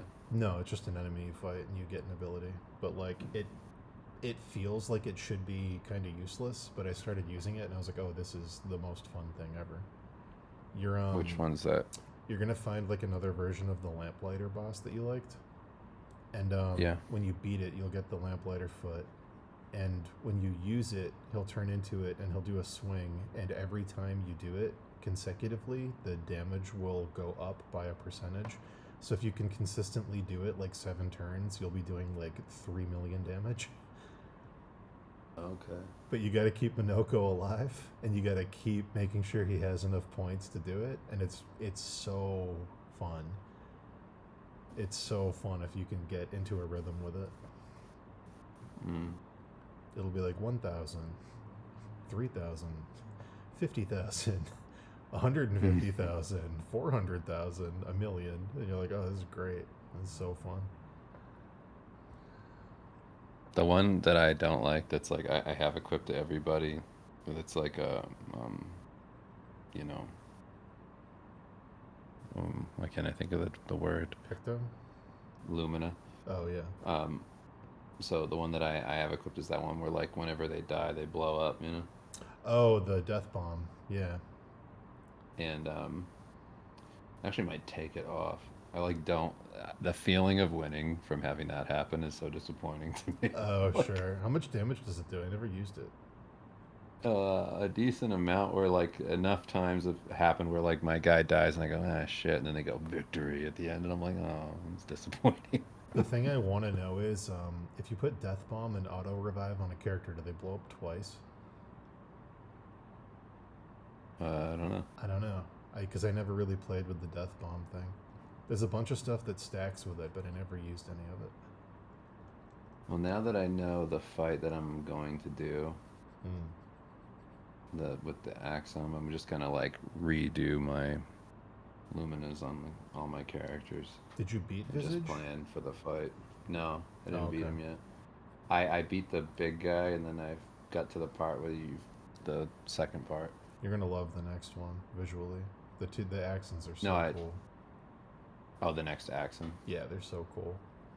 Okay, yeah, because I love that guy that you fight. Yeah, Oh, he's so cool looking. Visage looks incredible. And then the level for the next one is like probably the coolest dungeon in the whole game aesthetically. Like visually, it's incredible. Yeah, And did you then- fight Visage first? Yeah, I did. Okay, that's what I'm doing. Yeah, Visage is great. He looks like an enemy that Miyazaki wishes he designed for Dark Souls. It's great. Yeah, great armor. Yeah, really, really good design. But yeah, when you get the story beat that's coming up and you figure out everything, it's so good.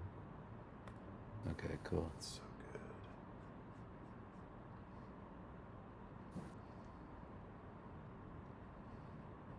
good. Yeah, I'm excited. The game rules. You're at like the Every time I come back to it, I'm like, nice. You're at like the floating continent version of Final Fantasy VI, where like it feels like you're getting to the end, and then there's way more game. It's like, oh, there's like a whole other thing. Great. Yeah, my timing on the whole thing is skewed just because I've taken so much time away from playing it Yeah. that like when I come back to it, I'm like, what was I doing? Oh yeah. Luckily, it's pretty easy to catch up on what's happening. Well, the story is good enough that I remember it. Yeah. That's really it. Like the problem I used to have with every other RPG was the story so shit it doesn't stick with you. Yeah. And like honestly, it's finally happened. Like the thing that I feel like you and I used to talk about all the time, or like if only somebody else made an RPG that focused on good storytelling Yes. instead of like every Japanese RPG being oh Yeah. in like high schoolers and all this High crap that's schoolers like or just junk food. yeah, high schoolers and crap, or every line has to be the most dramatic line reading possible, which is the FF16 Yeah. problem. It's just super filler crap. Yeah. It just feels like phoning it in. I didn't realize that Gustav was Charlie Cox. Yeah. I didn't realize that. I didn't realize that the evil guy is Andy Serkis. I was like, oh, you got like real, Yeah. you got like real people in this. Dude. Yeah, like it's crazy to finally play an RPG that has like a real good story, like a story that somebody who's older than like 13 can love. Like I don't care what anybody says. It's like yeah, I get going back to like Final Fantasy X and being like this was so important to me as a kid and this is the best story and like it's not. It's really it's just not. it's just And it's not. And even if it was, So like the way they read a the book. lines, yeah. Even if it was the best story with that line delivery, it's not the best story. Yeah, it's like every RPG is like I mean I'm not snobbing on you, but I am. Where like I grew up reading all the time. Like all I did was like read books when I was a little kid. And like I remember playing those games and being like, well, you know, That's why Suikoden was it's fine. Suikoden was like, Yes, exactly. It was yes. like finally something's like respecting me a little Yes. bit. I'm like, oh, this is like a war drama with politics and like real stakes and people die constantly and like all the actions have like consequences and like this is great. But to give you a caveat to what you're saying, yeah. what we're not saying is that something has to be dark and gritty and realistic to be good. No, because there's That's flying not what we're squirrels saying. and robots in Suikoden, but it still has stakes. It has to just respect your intelligence enough to be like, oh, they get it. Yes, 100%. This is just I a good can't, story. I can't play the Persona games I've tried. I can't do it. I can't. I'm playing like Metaphor. Like yeah, I really like it, but the story is not. I Great. can't get it's past. Not, it's not a story where you're like, ooh, awesome. I can't get past the anime aesthetics. For some reason, I'm not strong enough to go into that type of anime. If it looked like, I think Metaphor has like the best. Like I could care less about the anime side of it. Yeah. I think it has the best UI design of like fucking anything. Mhm. Anything that nothing comes close to it. Like Yeah. they ripped it off to an extent in Expedition 33 in the battle. Yeah. But like that's pretty much just Persona and to some extent. Yeah. But like the menu system in Metaphor is so fucking good that it's oh my god, the graphic design in that I'll have to is try it. incredible. It's so cool. I'll It's have to so try it. fucking cool. And in terms of like a turn-based game, like it's hard to go back now, having played Expedition 33, and give like other RPGs with turn-based Yeah. systems a chance. Like it's really hard. It's such a fun battle system that it's really like hard to just wait. yeah, wait for whatever they do next, or just wait for everybody else to be like, okay, yes, let's now do that. Let's all of us pivot and do that. It's weird. It's like the only thing I've played that I can even think of that made turn-based kind of fun was like Bravely Default, and that was so long Yeah. ago. But like this is just like everything. It's like Guitar Hero, but in a turn-based battle system. It's like, oh man. I mean, even like playing, I remember when Legend of Dragoon came out, Yeah. and like that had a similar idea that Expedition 33 has, where it's like timing with your Yeah. button hits. Even Mario RPG. And I had the loved time that when I shades. was young. Yeah, it's great. Yes, exactly. Same thing. Yeah. It's like that was super fun to me. I remember thinking at that time, like, oh, all RPGs should do this. Yeah, This is cool. I don't put my commands in and then glaze over while I watch all the animations play out for 5 minutes. Yeah, because the problem is it's not like it's that tactical. No. Like if it were, like the reason I felt so compelled to play like Final Fantasy Tactics is because it felt like every move was important. And again, It was like, oh, okay, this is going to be difficult. another reason we love Suikoden, guys, is that you put your commands in and then all your characters do their things at the same exact time, and then it's immediately over. It's not one by one by one by one. They all jump out and do their shit super fast. Mm-hmm. Yeah, you're like click, click, click, click, click, go. Done. Or if you have a whole team of squirrels, you click once and they all act in a big rainbow, and then your fight's over. But then there's enough systems in the game that are compelling that Yeah, you're it's just great. like, ooh, I want to play the mini games. I want to do the castle building. I I played want to that game. recruit everybody. I played that game just for the Iron Chef battles. I Yeah. was like, how do I trigger these? How do I get the next one to load? Like, this is like so fun. I played so much. I don't know how many hours I put into that Suikoden 2 the first time I got it. I mean, I know I put over 160 hours into it because I remember seeing it. But yeah, Yeah, I was like obsessed with that game. it's amazing. Love Suikoden. Yeah, Expedition 33 has to. This is Dark Souls for RPGs. Everything's gonna Yes. be a Expedition 33 like. Everything's gonna copy it. And hopefully I innovate. mean, look how many copies it's selling. It's like flying. Yeah, it's amazing.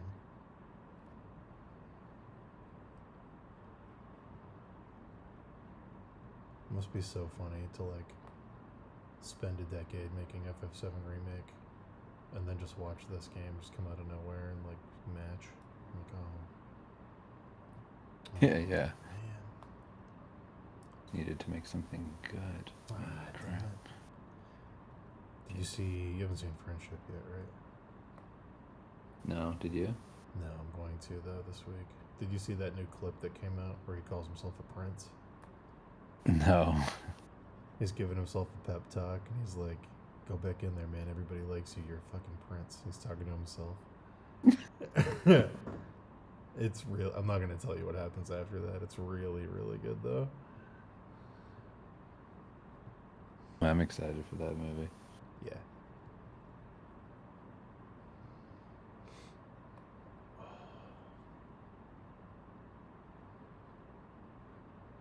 You're a good guy. I was just You're in a funny. meeting with a big company Yeah. with a whole team of people.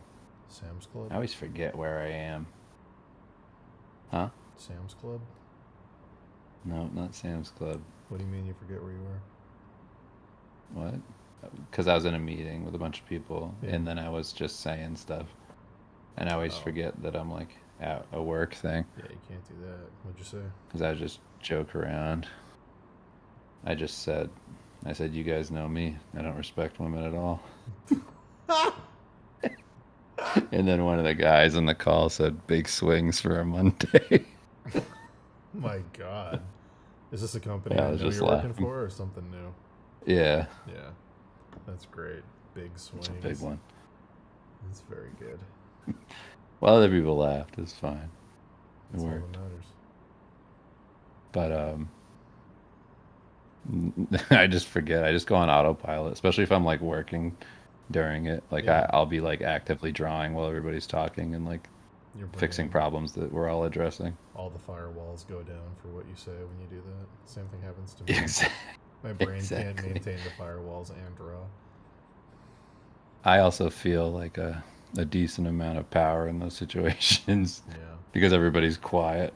So I'm just sitting there and I go, thanks everybody for being quiet. This is my meeting. Now you watch me do this.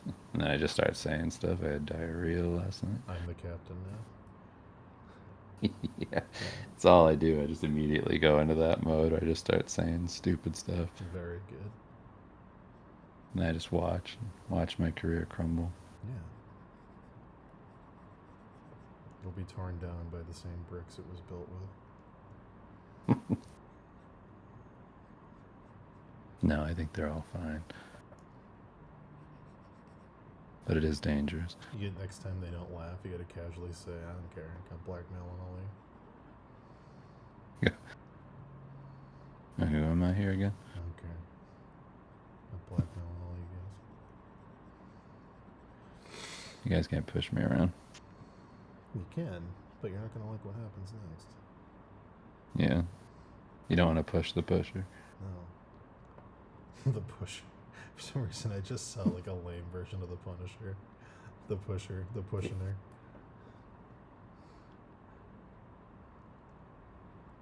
Frank Castle. Pushing people off buildings. I don't know if there's anybody in the chat that's interested, but I found a Instagram that's just really heavy ladies falling over and over. And, you know, it is really funny. Firewalls are down. Firewalls are down, chat. It is really funny. So if you guys are looking for a hookup, what's it called? Send me a message. Rough and tumble. What's it called? What's it called? Burly girls. No, I don't know. Burly girls. The Capcom fighting game I wish we had. Burly girls. Dude. Burly girls. Burly girls. Selecting all your burly girls from different countries around the world. Japan. Yeah. Burly girls. The little plane flying. Exactly.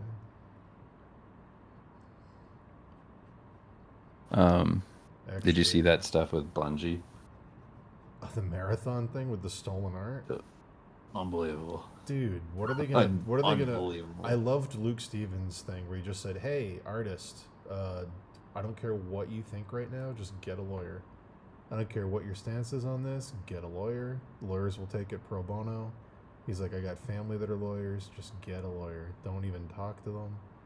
Don't say anything to them, just get a lawyer. It's like a silver platter lawsuit. Did they? I don't know. I don't know if they did. I really hope so. Because, I like, hope so. oh boy, like, you don't see something teed up that well, like, ever. I'd be so happy if I found that out. Oh my god, my artwork's all...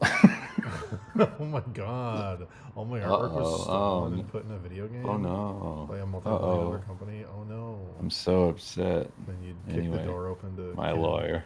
Kim's taking a nap, and you kick the door open, singing the Ghostbusters. I guess we go. Just set for life. Take control. Just rich. Yeah, exactly. It's unbelievable. Have they said, I saw that they responded about it on their alternate account, which already, like, I fucking hate you. Like, what a pussy move. And then they were like, their live stream where they talked about it was something else. Tell me. I haven't heard any of this. Tell me. Number one, the whole thing stunk. Yeah. It just crapped out. Like they had tons of audio issues, like triple audio. Hell like, yeah. Were there comments talking that were over like, each other. next time steal some microphones or something? Like, tons of stuff like that. Hell Man. yeah. It was like the whole chat was just people roasting them. Hell yeah. It was brutal. I was like, man, I don't know. Is this game just completely dead? Yeah. Like, that's crazy. They're The talking reaction about, to this. I read a whole breakdown about how it might be worth it for Sony to just take the hit on it and write it off at this point. Yeah, Sony's been taking hits though. Yeah. Concord. Because they won't stop trying to do a fucking live service game. Like, it's not going to happen. I know. It's not going to... You had one in Helldivers, and then you toasted it, and, like, it's not going to happen. You just have to stop. Or you just have to start making the games that actually work in that arena. Yeah, but they're not going to do that. They're going to just keep trying to make fucking Fortnite with weird art styles. Yeah, you just have to make some Asian collect all the waifu games. That's I heard somebody you guys want money? I heard There's somebody a like bunch of money right there. read the pitch of what Marathon was supposed to be when they started it, and it sounds like an awesome idea, and I don't know how it turned into what it is. Dude, that game with like the monkey mask, what's that game? It's like one of their other games that they're doing. Monkey masks.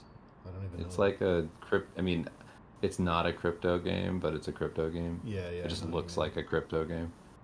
I forget the name of it. It's like, oh, it's so generic. I can't even remember what it's called. The pitch for You Marathon. don't know was- what it is? Where they use No. AI for masks? No, I have no idea. Oh, it's so bad. The pitch for Marathon was a dungeon crawler set inside a giant spaceship that's like a huge series of dungeons with like all this like D&D aesthetic stuff with like shooter mechanics and like I was like that would be cool if you had a team of people and you were going through levels that were set up like dungeons with stuff to shoot and people to fight and you had stuff in there and it wasn't just arenas. That would be an interesting new twist on that. And I don't know what happened. I don't know if Bungie just everybody who was there just quit, all the good people. I don't know what happened. Yeah, I don't know. I mean, it's very unfortunate to see like what's all Like happened. there's plagiarism and then there's like we put the artist's signature and logo into the assets. Like that Yeah. is like that's like a level I've never even seen before. That's crazy. Yeah, it's something. That's pretty unbelievable. I love when they're like, an employee accidentally uploaded this into an asset folder. And they're like, oh, which employee? An employee. Which one? They're just dead. An employee. Actually got depressed and stabbed themselves in the chest 7 times with a pen. It's an employee. Yeah, it's an employee. I don't know. They got really sad and shot themselves in the back of the head twice. Wish I could tell you who it was. It just can't, you know? But anyway, it's been dealt with.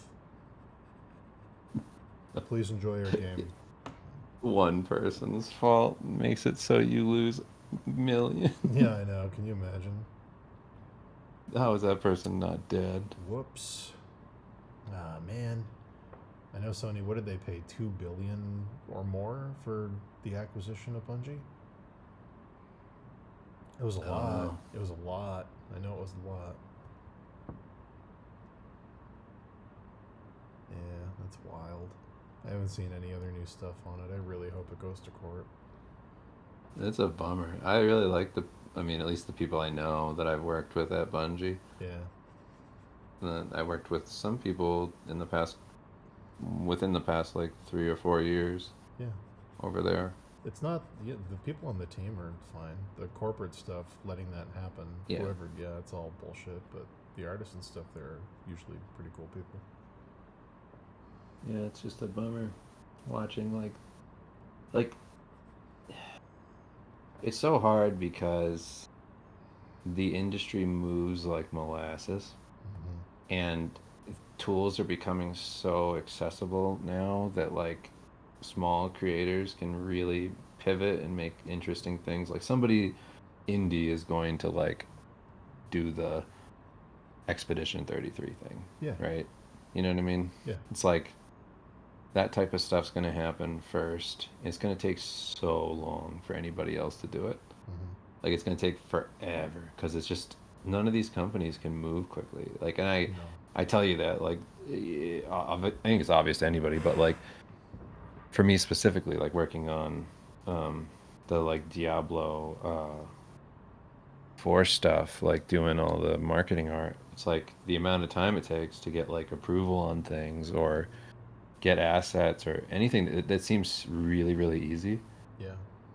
takes forever. And you're just like, I don't really understand like why, like how is it possible that it takes so long for certain things, but it's just this, they're so big, these companies. One of the things, so there's a company, I don't know if I can say who it is because of the NDA I signed, but one of the companies that I've done some stuff for, this is how insane it gets, guys.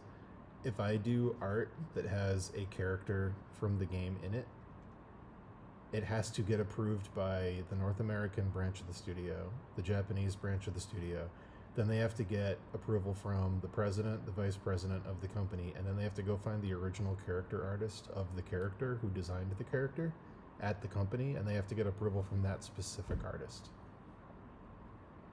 That's the chain of people that have to sign off on something before I can get approval. It's wild. It's absolutely insane how many people have to look at a thing, and they all have feedback usually. There's always tweaks. Like 8 rounds of tweaks from all these different people.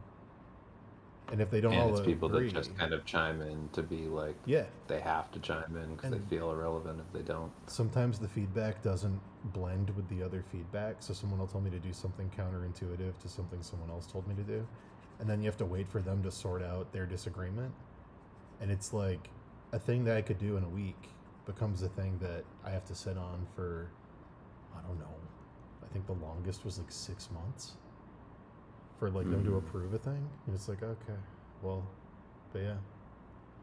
But then by the time you're at that point, it's like what's so funny about a lot of this stuff is like the way things move in this glacial pace is that the industry moves quick. But these bigger companies they fall behind so fast because of that. It's like they fall behind because it's not like the people at the company don't understand Yeah. what could make the games better or whatever, like things that would be cool to do. There's just so much shit that you have to go through and Yeah. approvals and red tape and all this stuff. It's like it's so hard to make like small moves, let alone big directional changes in games. Sharky, the difference Like you want a is- small nimble team. Sharky, the difference is when my stuff was stolen, it was by like a mom and pop vaping company with a very low company valuation, and they flat out told me if I took it to court, they would just fold the company and start a new company. Like I got all the way to like I had lawyers involved and stuff, and like I wasn't gonna make the money back it would cost to take them to court. This is different. Bungie is worth Sony paid billions of dollars to get Bungie. Like they're worth a lot.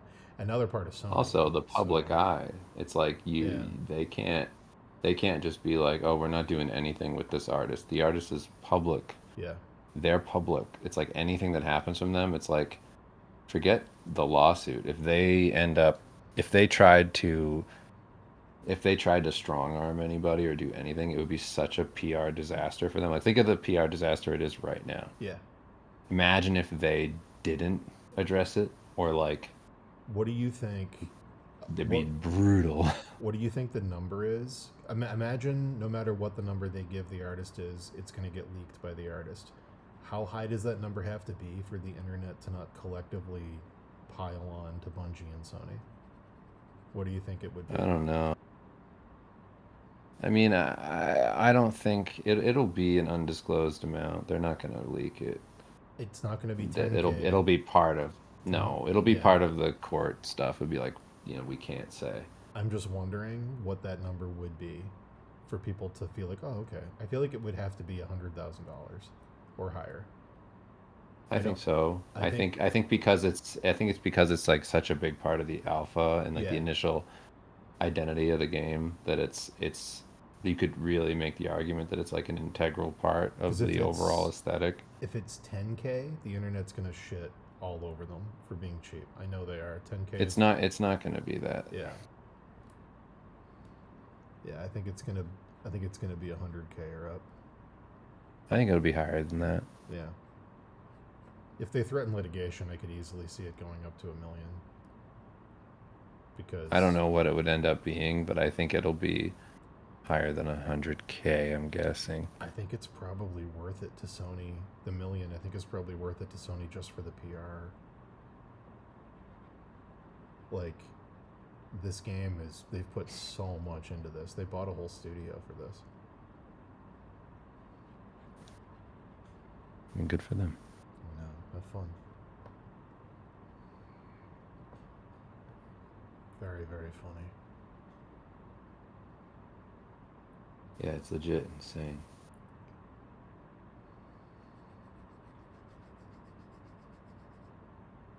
I just love that it's the actual art. And it's not like, oh, that's similar. It's like, no, it's just straight up. Yeah, it's like baffling. Like, how the fuck does that happen? Yeah, it's wild. Holy crap. When I first saw that it was like a thing, I initially assumed like, oh, it's gonna be like inspired by or something. Yeah, it's gonna be something big. And then I was like, no, No. that's the art. That's it. It's It's like all when, of it. when whoever bought the rights to the Canon catalog used your Skeletor. They just ripped it and put it on the DVD. Yeah, and just put it right there on the Blu-ray. Very fucking funny. It's not even the Skeletor from the movie. Yeah, it's That- just me. That skeleton never appears in that film, ever. But you know, more power to him. Yeah. We do love him. We If love you're what gonna they steal, steal do. big. Steal big. Yeah. Don't apologize. Do it in a foreign country where Dave can't come after you.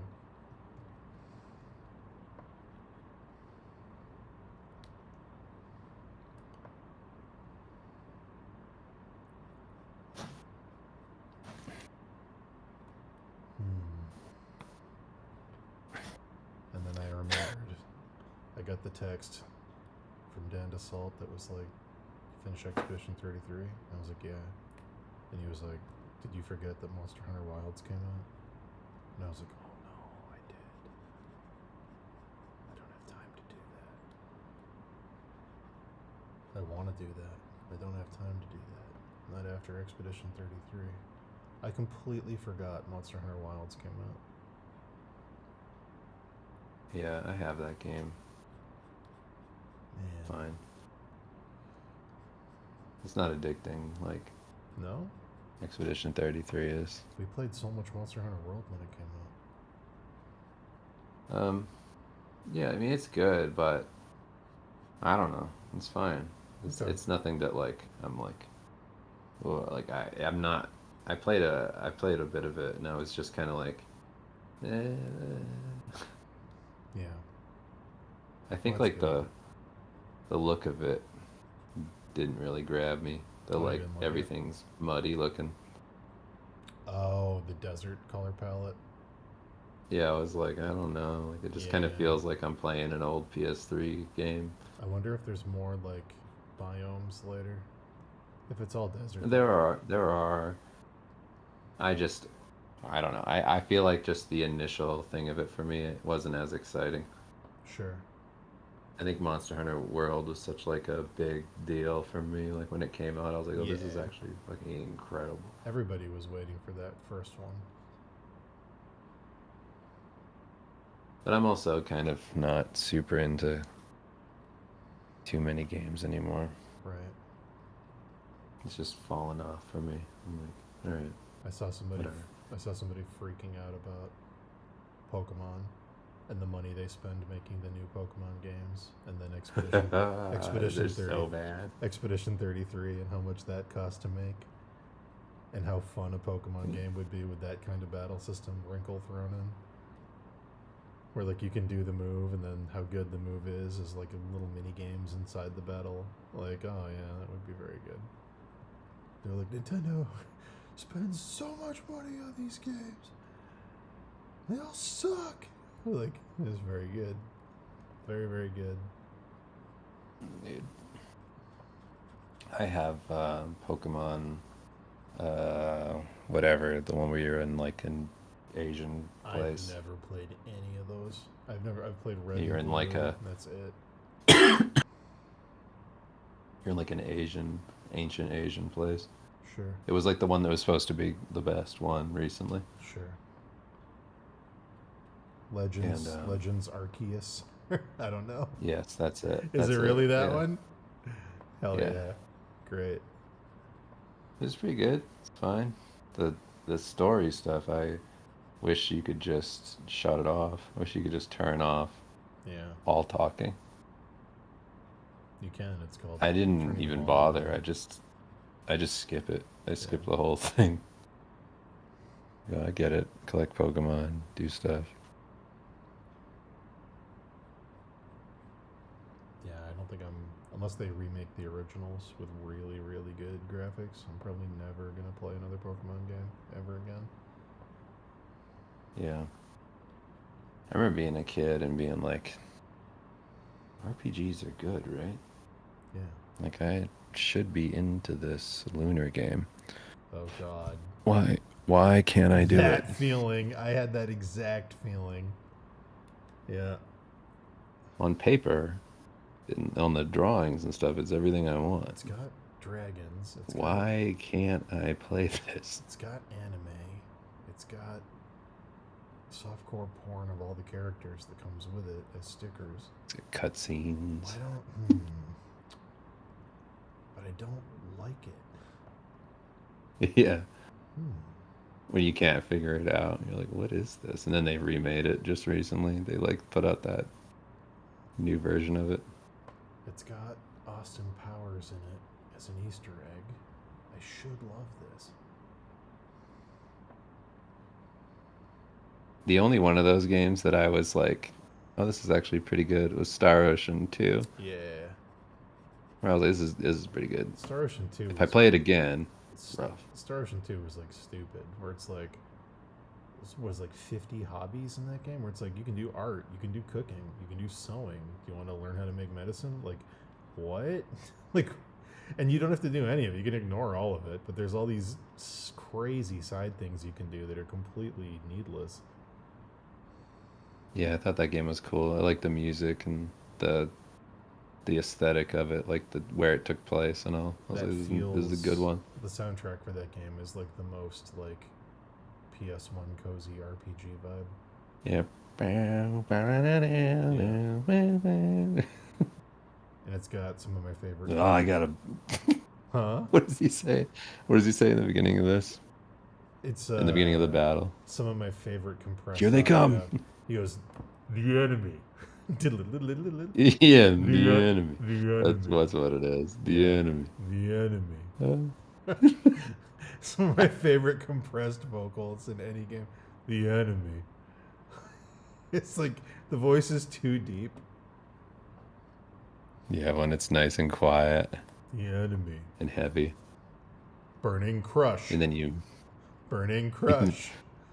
Burning crush. Just over and over and over. The enemy. But then Tales of Destiny was like, oh, hell yeah. Yeah. I can actually play a game while I do this. Nice. Every battle is a game that I'm playing. Those Tales of games Nice. have a pretty good track record. Yeah, they were doing something new. Yeah. That Super Nintendo one, Fantasia, is so impressive for like the hardware. It's wild. Mm. It looks great. Yeah. Back then, innovation was just the sprites are animated. I gotta get it. Yeah, The sprites move. I gotta get it. I'll take it. Yeah. I remember not having money because I couldn't work because I was a kid, and getting the games and forcing yourself to love a game because it was the only game you could get. You'd get a game and you'd hope it was good, and if it sucked, you had to learn how to love it because you weren't going to get another game for months. And then I remember renting Alundra 2. Oh shit. Oh That's- shit. Oh fuck. that's how I learned how to. That's how I learned how to love Wild Arms 1. I was like, well, Fuck. I looked at the back and I was like, these graphics are amazing. They're like beautiful pixel art. I plugged the game in. I was like, oh my god, this game looks amazing. Looks like Final Fantasy VI with a higher budget. Pixel art's so good. Soundtrack's awesome. It's like a western. What? Battle starts. Everybody looks like Kirby. What? Everybody looks like Kirby 64. And I'm like, oh. You hit a goblin with a sword and it makes a cat noise. It goes, oh. Oh. Mhm. Now I gotta learn to love this game. I couldn't. I rented that game and I went, fuck this. I just brought it. Thank God for I love that. Electronic Boutique. Electronic Boutique allowing me to return games. Game. Yeah. All I did, I'd buy a game. I mean, RPGs, that's all I did, is I just buy the game, Buy return it when I beat it. Return them. Next one.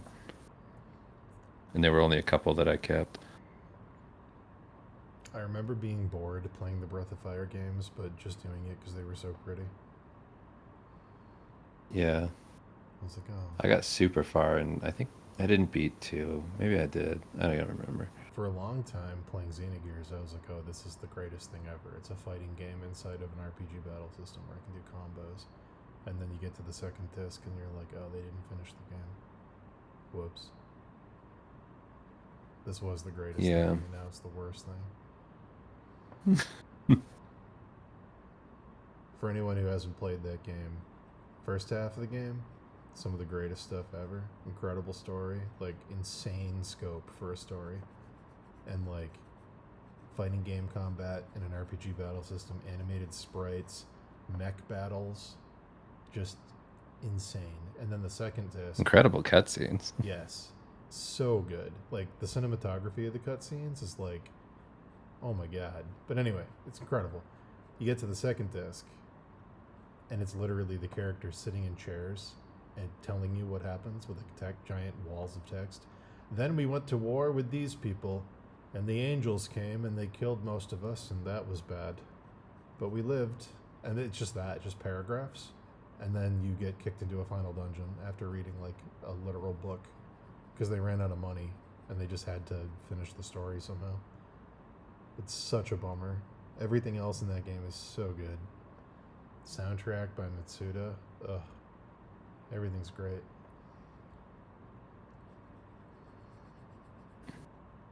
The concept art for that game is so good. That Perfect Works book is great. Yeah, some of the best like profile shots of an RPG. Yeah. Like ever. Those drawings are really solid. Mm-hmm. All the armor. Like solid right now. Like they stand out as like better than anybody trying to do that style. Really, really good stuff. The mech designs are. It's like Escaflowne. Yeah. That was they also were good. like. That was also like. It aged so much better than FF7. The like pixel art on top of rotatable 3D versus the opposite. That aesthetic just looks so good still. I'm trying to remember more of the bad ones where I'd rent a game and be like, oh. Remember that game where the core mechanic was making your sword stronger by dating women? I know what you're talking about. It's called Thousand Arms. That's the name. Thousand Arms. That's right, because that's not Wild Arms. I remember being very close to that. It's like an anime guy with spiky hair and goggles, and he has a sword, and he can make his sword powerful by bonding it to like feminine energy. So he has to date women to make his weapon better. And it's like it's Makes so sense. shamelessly cringe.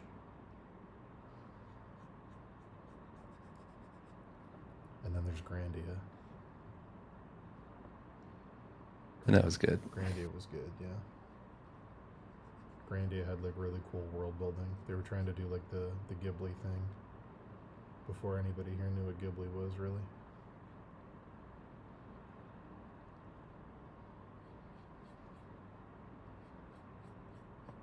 All it took for me was a good opening cutscene. Yeah. That's how I wasted a birthday gift on Final Fantasy VIII. That opening cutscene. Well, this game's gotta be good.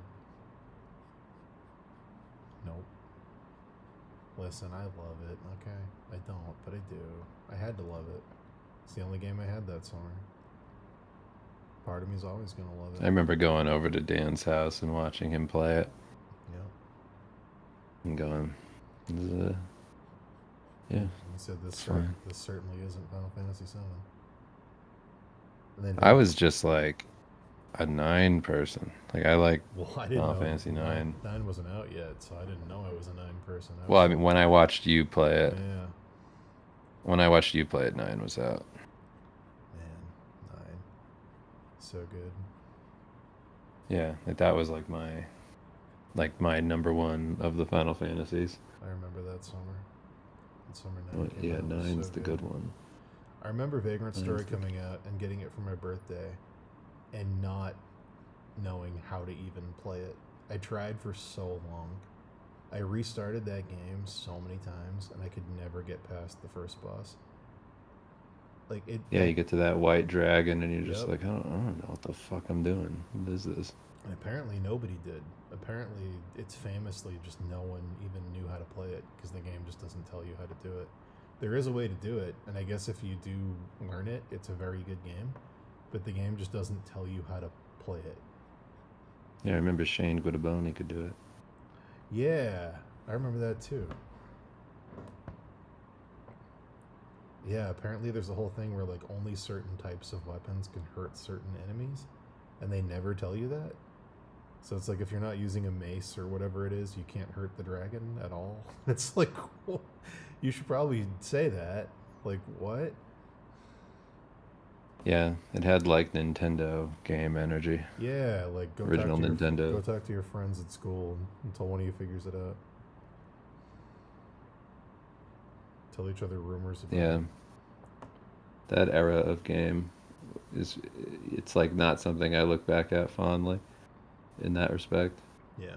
But I do like the mystery, Oh man, dude, the summer that I got not knowing. the summer that I got a $90 RPG for my birthday, What was it? Quest 64.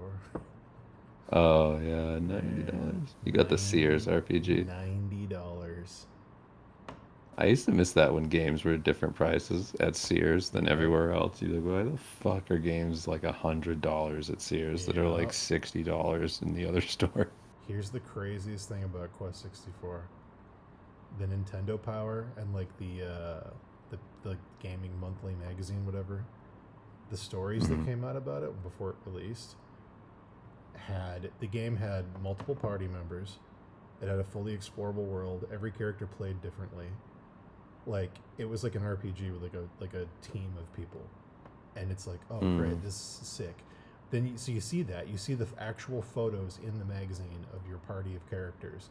There's this boy with a cape who ended up being in the final game, and there's this princess with red armor, and there's this thief guy with a Viking helmet. And you're like, oh my god, it's in 3D, it's on Nintendo, it's an RPG, it's fully animated. You get the game, and all of that stuff's been cut, and nobody told you. No one told you, because there's no internet to tell you back then.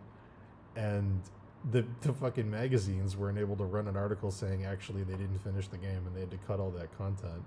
And it's just a completely different thing than what you were advertised as. And it's like, okay, well, it's the only game I have this summer. I guess I gotta learn how to love it. I don't know.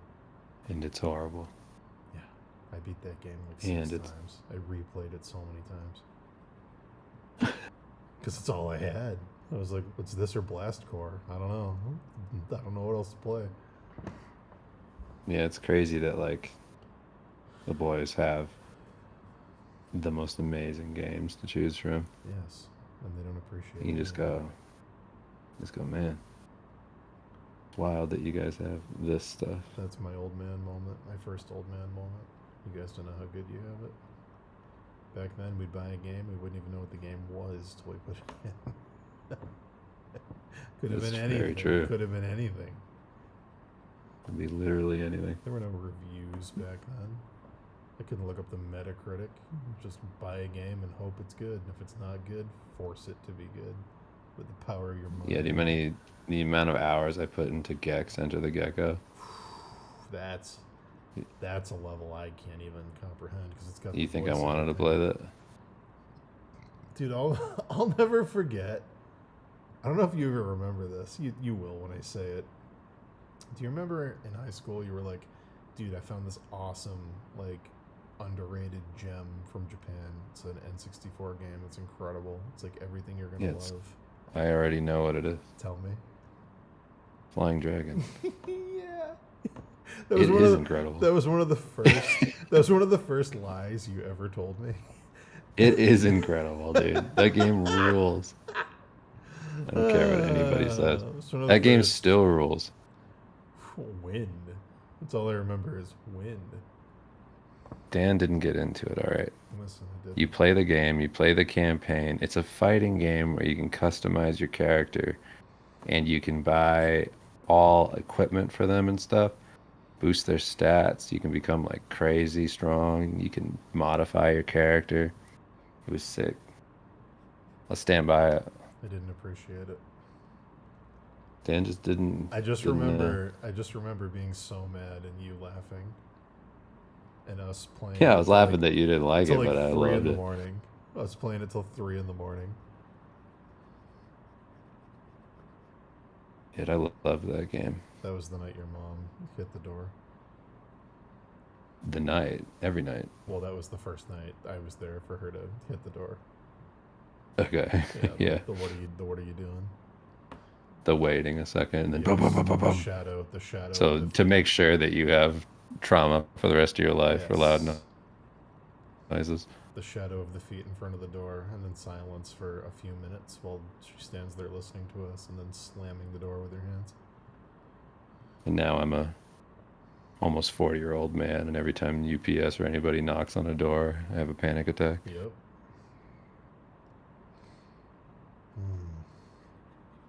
Bomberman That's how you know it 64 worked. still hasn't been beat. No one's been able to crack multiplayer the way that game did, still to this day. That's the only game that understood that when you die, you still get to play. Dying doesn't mean the game's over. Dying It means actually you makes the become game- funnier. Dying means that you get to be a troll. That was like... Yeah, you what get to be a chaos agent. What a great... So for anyone who hasn't played Bomberman 64, the multiplayer game, you know, you're 4 Bombermans, you're running around, you're killing each other, getting power-ups and stuff. The best thing it did, it had these masks that would make random effects happen, like suddenly bombs would fall out of the sky, or everybody would be super slow, or you'd get a big head, or your directions would be mixed up, you wouldn't know how to run around, or your bombs would blow up way too fast, so you'd kick one and die instantly, commit suicide. But then, the mechanic that made it, that I don't know why more games don't do, when you died, you weren't out of the multiplayer match. You came back as a Bomberman ghost, and you could grab other people and ride them and force them off of cliffs and like take over their controls and like kick their bombs back at them, and like so many fun things. You could get revenge on the people that killed you. Like the fact you could still play made it so good. Played it for every hour. Oh yeah. I played that game more than any other multiplayer, more than Smash. More than Were you GoldenEye. playing that? Were you playing that alone, or did I introduce you to it, What do you mean? Bomberman? No, Ian introduced me to it, and then I met you, and you also knew about it, and I was like, oh my god, someone else who knows Bomberman. And then we played the hell out of Okay, it. because Yeah. I grew up like with like all the friends I had before we met. Yeah. Like we used to have sleepovers with like tons of kids at like Kevin Stemple's house, Yeah. and then we would all play that all night, Yep. That was and it the was same. just like the best thing in the world. I did the same thing with a different group of people. And then I met you, and you also knew about Bomberman, and I was like, oh my god, yes. The greatest multiplayer ever. Yeah, I remember- played the shit out of that. That first time you and Kim came to visit in Bristol, I found an N64 used and a copy of that just so we had it. And I was like, yes. One final time. And that game's like, has that ever been on Virtual Console, or is that just gone? Oh, just wait, dude. I got the analog N64, the one that they made with the N64 parts. Yeah, So it's like 1-to-1, but just nice. nice. I bought 2 of those things. Sick. So they're going to be coming in the mail. I'm excited. And then I'm just going to put my cart in there for Bomberman. Yeah. Pick up where I left off. That game is so good. The campaign's really fun too. You can customize your Bomberman and stuff. The levels are really fun. Really cool atmosphere. The enemies are cool. Everything was cool in that. Altair. I used to draw pictures of those guys. What does he say? He's like, I'll get you. I'll show you. Love it. Bomberman. Yeah, that, it's great. that guy with like all their like hawk helmets and stuff. The like Oh, that's what he says. Gotcha Man He's- stuff. He says, you're going to fight me? You're going to fight me? Dude, it rules. Yeah, it's sick. Yeah, that game's awesome. Yeah, I actually loved those designs when I was little. I was Oh, like they're- obsessed with that. They're great. You'd see them in like the magazines. You're like, these are so cool. Like, what? I made like whole comics about those guys. Yep. Well, I remember seeing some of them. Yeah. A lot of them were like anime parody comics where they would like do moves from like shows I like. I did that with dude. I made so many Mega Man X Mavericks. I must have designed. Oh yeah. I must have designed 100 of my own Mavericks. Holy shit! There's this one summer, the rental cottage next to the place that I was in the summer. The different family would be there every year on vacation. One year there was this kid named Chris who was like, I think I was like 9 or 10, and he was like 15, so he was like just old enough to be like cooler. And he drew. He wasn't like, he just drew for fun, but he was like really good at Mega Man stuff for some reason. You know that weird feeling when you're a kid that draws and you meet somebody who has like a weird specialty at drawing, and you're like, how are you so good at Dragon Ball or something like that? Yeah, yeah. Yeah, he was so good at Mega Man X characters. And like that summer, because I didn't have a Super Nintendo, my parents never bought me one, but he had one, and I'd go over there every day and play Mega Man X and Mega Man X2, and we would just draw Mega Man shit constantly. I was like, this is the greatest game. This is so sick. I can take an animal and make it an evil robot. Like, yes. Absolutely. Absolutely, you can. Just the Yeah, you had those huge Mega Man arts in your room. The fucking giant Prismacolor ones that I tried to do. Mm-hmm. I still have that. And it's still cringe. But I'll hold on. It's not to cool. It. No, it's gone full circle to being cool. It went That's through. true. It went through cringe and came back out. It's like going through the inferno and then going to heaven when you come out of the bottom. It's like that. Mm-hmm. You're like, oh, it's cool again. I mean, that is how kid stuff works. Yeah. Or when you realize that you were a little kid doing that, it becomes like, oh, that actually I was fucking awesome. Actually, me drawing the silhouette of Dark Zero and Dr. Wily's skeleton in the pile of robots did make me fucking awesome. Yeah, where you just think like, there's nothing cooler than seeing like what a little kid's think, like a little kid's idea of like badass. Yeah. Like you're like, it's so pure, and you're like, it is fucking bad. It's also very like telling when you see the dumb shit I do in my current artwork. When you look back at that and you're like, oh, when you were a kid, you decided to draw every single enemy robot from the entire game in a big pile of scrap metal. Like, of course. Mm-hmm. Do you remember mine where I just come up with an RPG that didn't exist and just do a huge montage? 100%. I did the same thing. That's one of the just first like, what things is this? One of the first things we ever bonded over. Just world building worlds that were just throwaway. We didn't even have the world. We just made characters for it. Yo, who is this? It's like, I don't know. I don't know who that is. Well, your silver-haired guy named Darius, the Sigma Knight. I remember him. He didn't have a world, but he was a main character in it. There was He didn't have a world, but he was yours. Yeah, exactly. 100% that. I remember that character. I remember Chaos, obviously. Chaos was, you know. Chaos still lives. He does. Chaos reigns supreme. Anybody who's here right now can go find Chaos. It's true. All you gotta do is look in the mirror. Whoa. No, you just go to DeviantArt and look for my name. And look for like my earliest post on there. Actually, it's not under my name. It's the Mr. Delicious. It's the Mr. Delicious DeviantArt, so it's not even the Dave Raposa one. I can't. But watch out when you look at it. It's so fucking sick. It's true, actually. You'll get terrified if you don't ponder him too long. Kind of what I'm saying. So, Can I tell you something? tell me right now. So, just because I wanted to streamline. Did I already talk about this? Maybe I did. But I wanted to streamline the like recorded audio things I was doing for like writing. Yeah. I downloaded this AI thing called like Otter AI, and it takes all your audio clips and transcribes them.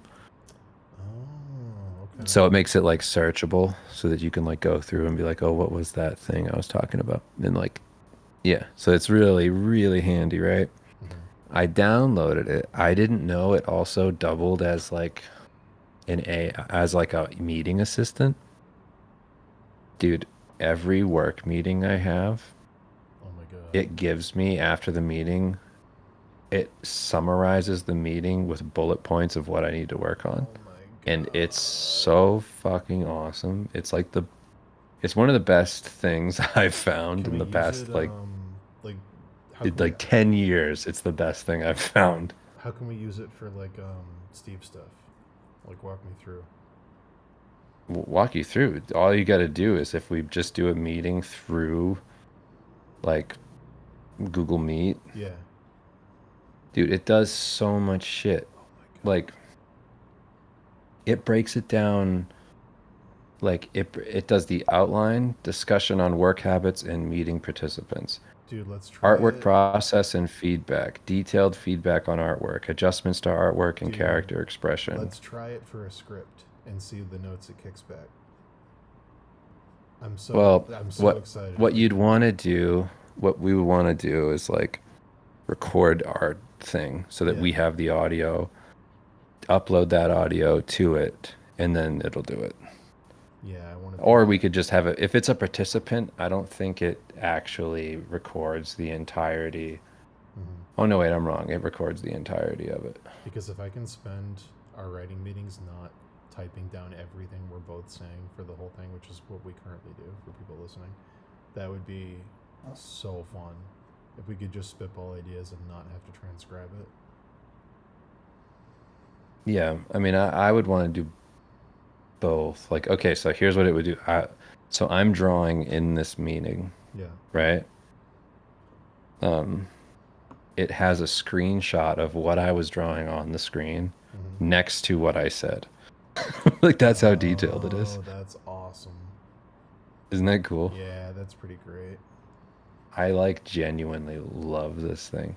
And it does more than that. So, you know, like in those meeting apps, they'll have like somebody will say something in the little chat in it, like they'll type when they're not talking. Like somebody else can type into the chat on a meeting.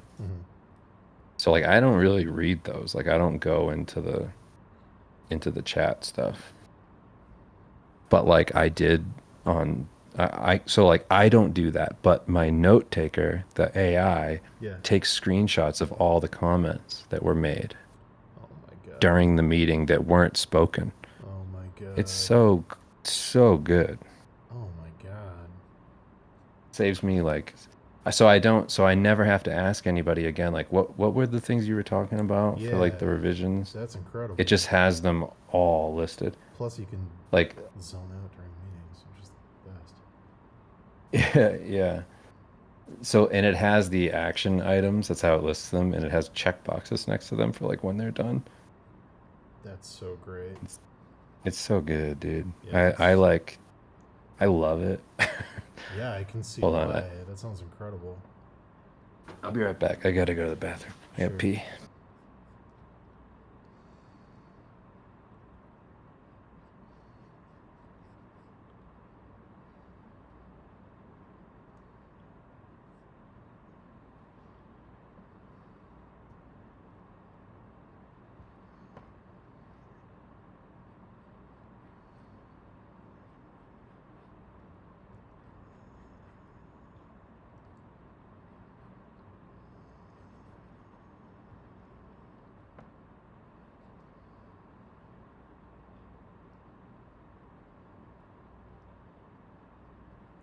Current convo, we're currently talking about an AI meeting assistant that takes notes on the meeting for feedback for art and stuff. But we were talking about old RPGs and how me and Dave met and the type of stuff we used to draw when we just were high school kids playing way too many RPGs.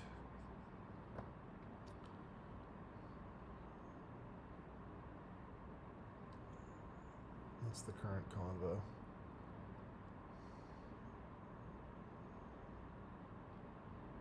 I'm actually genuinely excited for this add-on Dave's talking about. You guys don't understand how much typing I have to do during our script writing. It's like having a conversation and typing the entire time simultaneously to not miss anything. This is very exciting.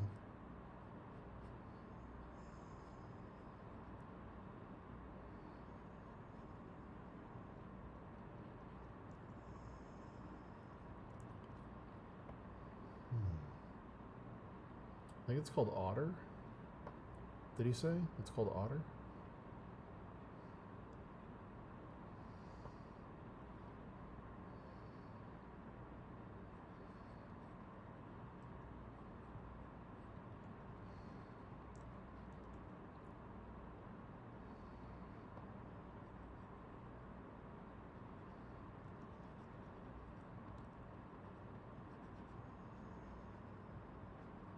Yeah.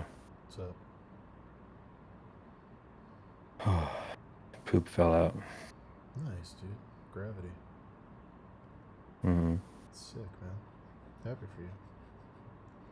Thanks, dude.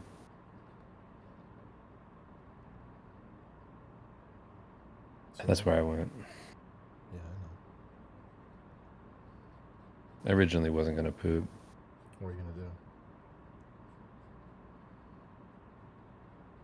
Just pee.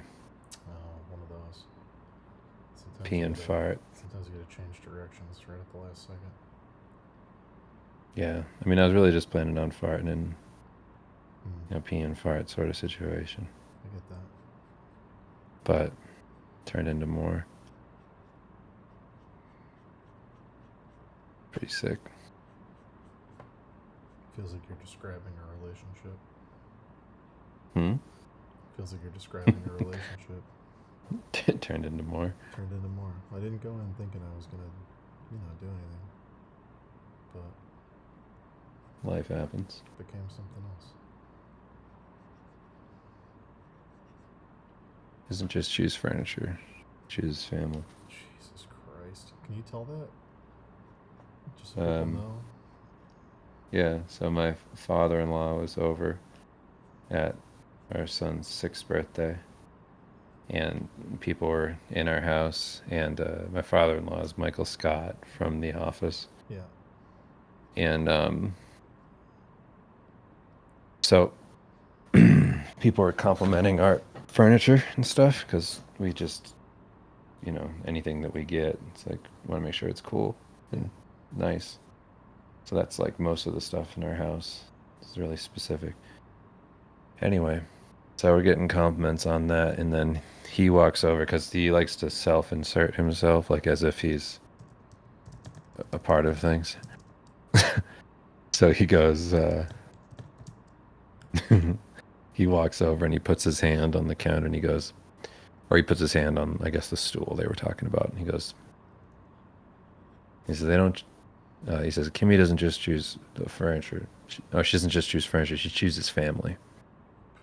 And he looked around with a smile on his face, like he just said something poignant. And I just feel like he tries to just be as, like, he's like trying to be smart or something. Like, I don't know what to describe it. Like, he thinks he's being poignant, The first time and he's I ever met just him, unbelievably stupid. first time I ever met him, he put his hand on my shoulder and he said, "Relax, when you're here, you're family." Yeah, just Olive And Garden. it was like, that is the Olive Garden slogan. And you're telling me that at a ski lodge off season in Colorado? Okay. It's just unbelievable. Yeah, it's pretty great. I hate it, dude. Yeah, I mean, how could you not hate it? It's fucking abysmal.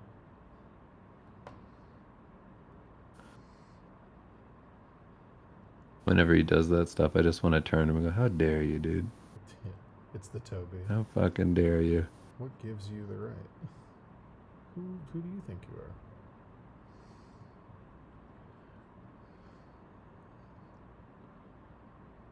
Yeah, it is shocking. Yeah. It's good to know, though. It's like, it's good to see that and go, okay, the fact that I can identify that I'm not that means that I'm not that. So that's good. At least I'm not that.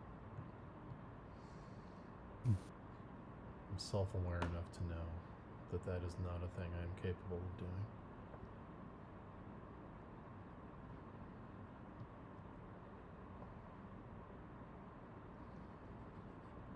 Yeah, I can't. It's too much for me. It should be too much for anyone, but people let these people get away with it for so long, it just becomes normal. No one I punishes. guess so. Just the exterminator talking to his buddy in the trash truck. Yeah. Somebody's got to put a stop to these guys. People let him get away with it for so long it becomes normal.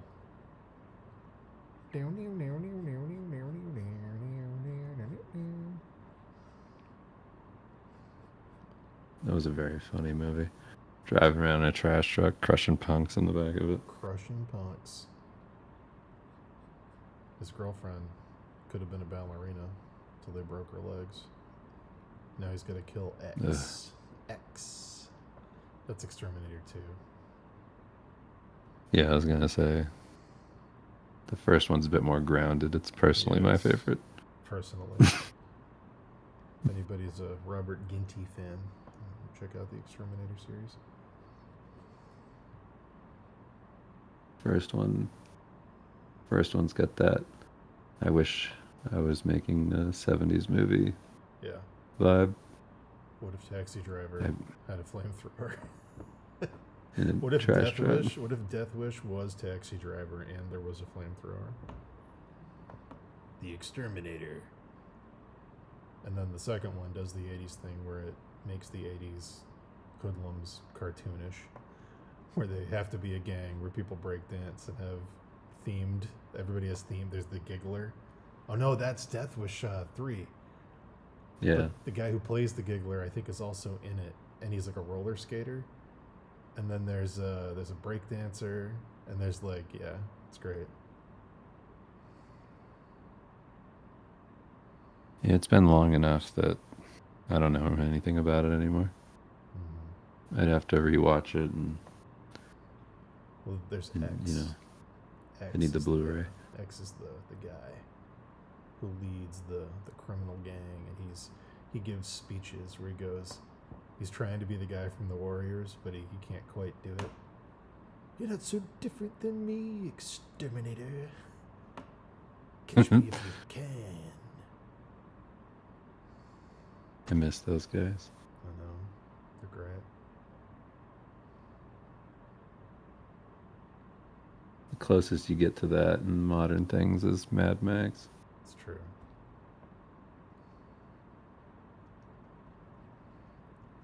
And it works there. It just works. It would work everywhere else if people were just brave enough to do it. We're not so different, you and I. Just every single movie. I always think about, like, if you had a bunch of money and we were doing, like, and we could just make movies, you know? Yeah. Like, if we could make, like, a thriller, right? Where, like, something happens to a couple, a divorce, just like anything bad happens, and then have, like, just in the middle of it, one of those gangs show up. one of those, like, Death Wish gangs that's, like, super cartoony and just ruin the whole tone of it. Exactly. Yeah. You just hear the and it's just breakdancing villains. Some guy kills his wife with a boombox or something. Oh no! They breakdance so well that white women don't realize when they steal their purses. Then they run. Hey, leave her alone. That literally happens in that movie. Breakdance is so good, no one notices he steals a purse. But just imagine, like, a lady walking home after getting in a fight with her husband in, like, a regular, like, David Fincher type of movie or something. That's, like, really well done, well shot and all that. And then some gang members start walking around going, "What's up with you?" If that happened halfway through Gone Girl. Yeah. And then they smash a boombox over her head and she dies. And the husband's like, "Oh, Ben Affleck goes down for it. Yeah. It was a gang. It was a gang with a boombox. They hit her over the head. What do you think this is, 1985? No, then just start introducing the other cartoons. Have it be, have Have it the be that it exterminator starts show to. up. Yeah. It's about. I mean, if you wanted to make an A24 movie, Yeah. it could be about the character, like Ben, like hope it, like wishing something would happen that he could be a hero, Sure. and then have like the police guy show up and this whole town's falling apart. Days He's like part of the today, clowns. They. days like today, vigilante doesn't sound like a bad word. 3 more days till I get to retire. 3 more days. That there. You don't want to mess around. That's Stonewall's gang. Stonewall Jackson. Ajax. Ajax Creed. These are his Yeah. streets. You don't want to mess around. You best If you're going up mind your against own Ajax business. Creed, you're gonna need some fire. You're gonna need this flamethrower. Yeah. Just the homeless veteran that helps you fight and kill Ajax Creed's gang. The best one ever is Death Wish 3, when the guy says he snuck a little something home after D-Day, and then they go in his basement and it's a fucking wall-mounted fucking World War II Gatling gun. Good giant. Snuck it home with me after D-Day. You're like, fuck off, dude. Fuck off. You snuck that home. It's the size of a truck. Like, Yeah, just imagine that. Imagine like an A24 movie about a divorce. yeah. And during all the chaos of it, she's killed. It just happens to be that. Yeah. And then it's the new Death Wish. And then the character can shoot a rocket launcher into like a. And it feels emotionally earned because the movie was good up to that point. Gotta earn that rocket launcher. The rocket launcher didn't take me out of the movie because they really earned it. Yeah, by the end, when the rocket launcher was introduced and they shot it into the Brinks truck that they put out there for bait. The movie had won me over at that point. I didn't question it. When the giggler was out there roller skating and laughing. The giggler. They got the giggler, man. When they put dynamite in the fake lady's purse and then blew it up while he was running away. True. Ah, shit. How's it already 6? I gotta go to the gym. Okay. I didn't realize it was so late.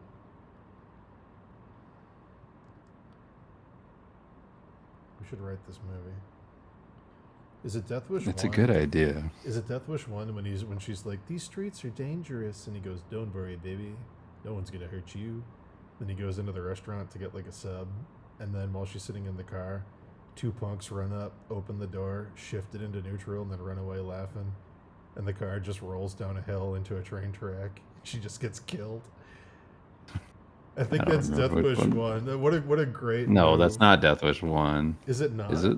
It's either 1 or Death 2. Wish- Wait, one is the, where the grape happens. Yeah, 1 is a grape. Maybe it's 2, where I think the lady who dies is his wife in the car, and the grape is the daughter, I think. Okay. But I thought it was both of them. dude, she's just sitting in the car smiling, and it's like nice music. Then it goes down. And the guy just opens the door, shifts it, and it happens so fast. It always makes me laugh. Pops the door open, shifts it into neutral, and then she just rolls down a hill, and the car explodes. Like, this is amazing. It's amazing that this movie exists.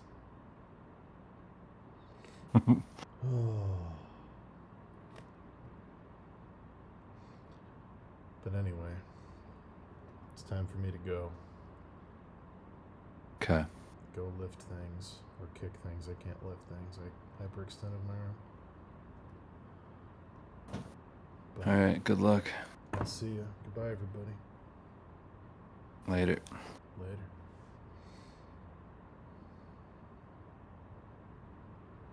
Bye, everyone. It was a good stream.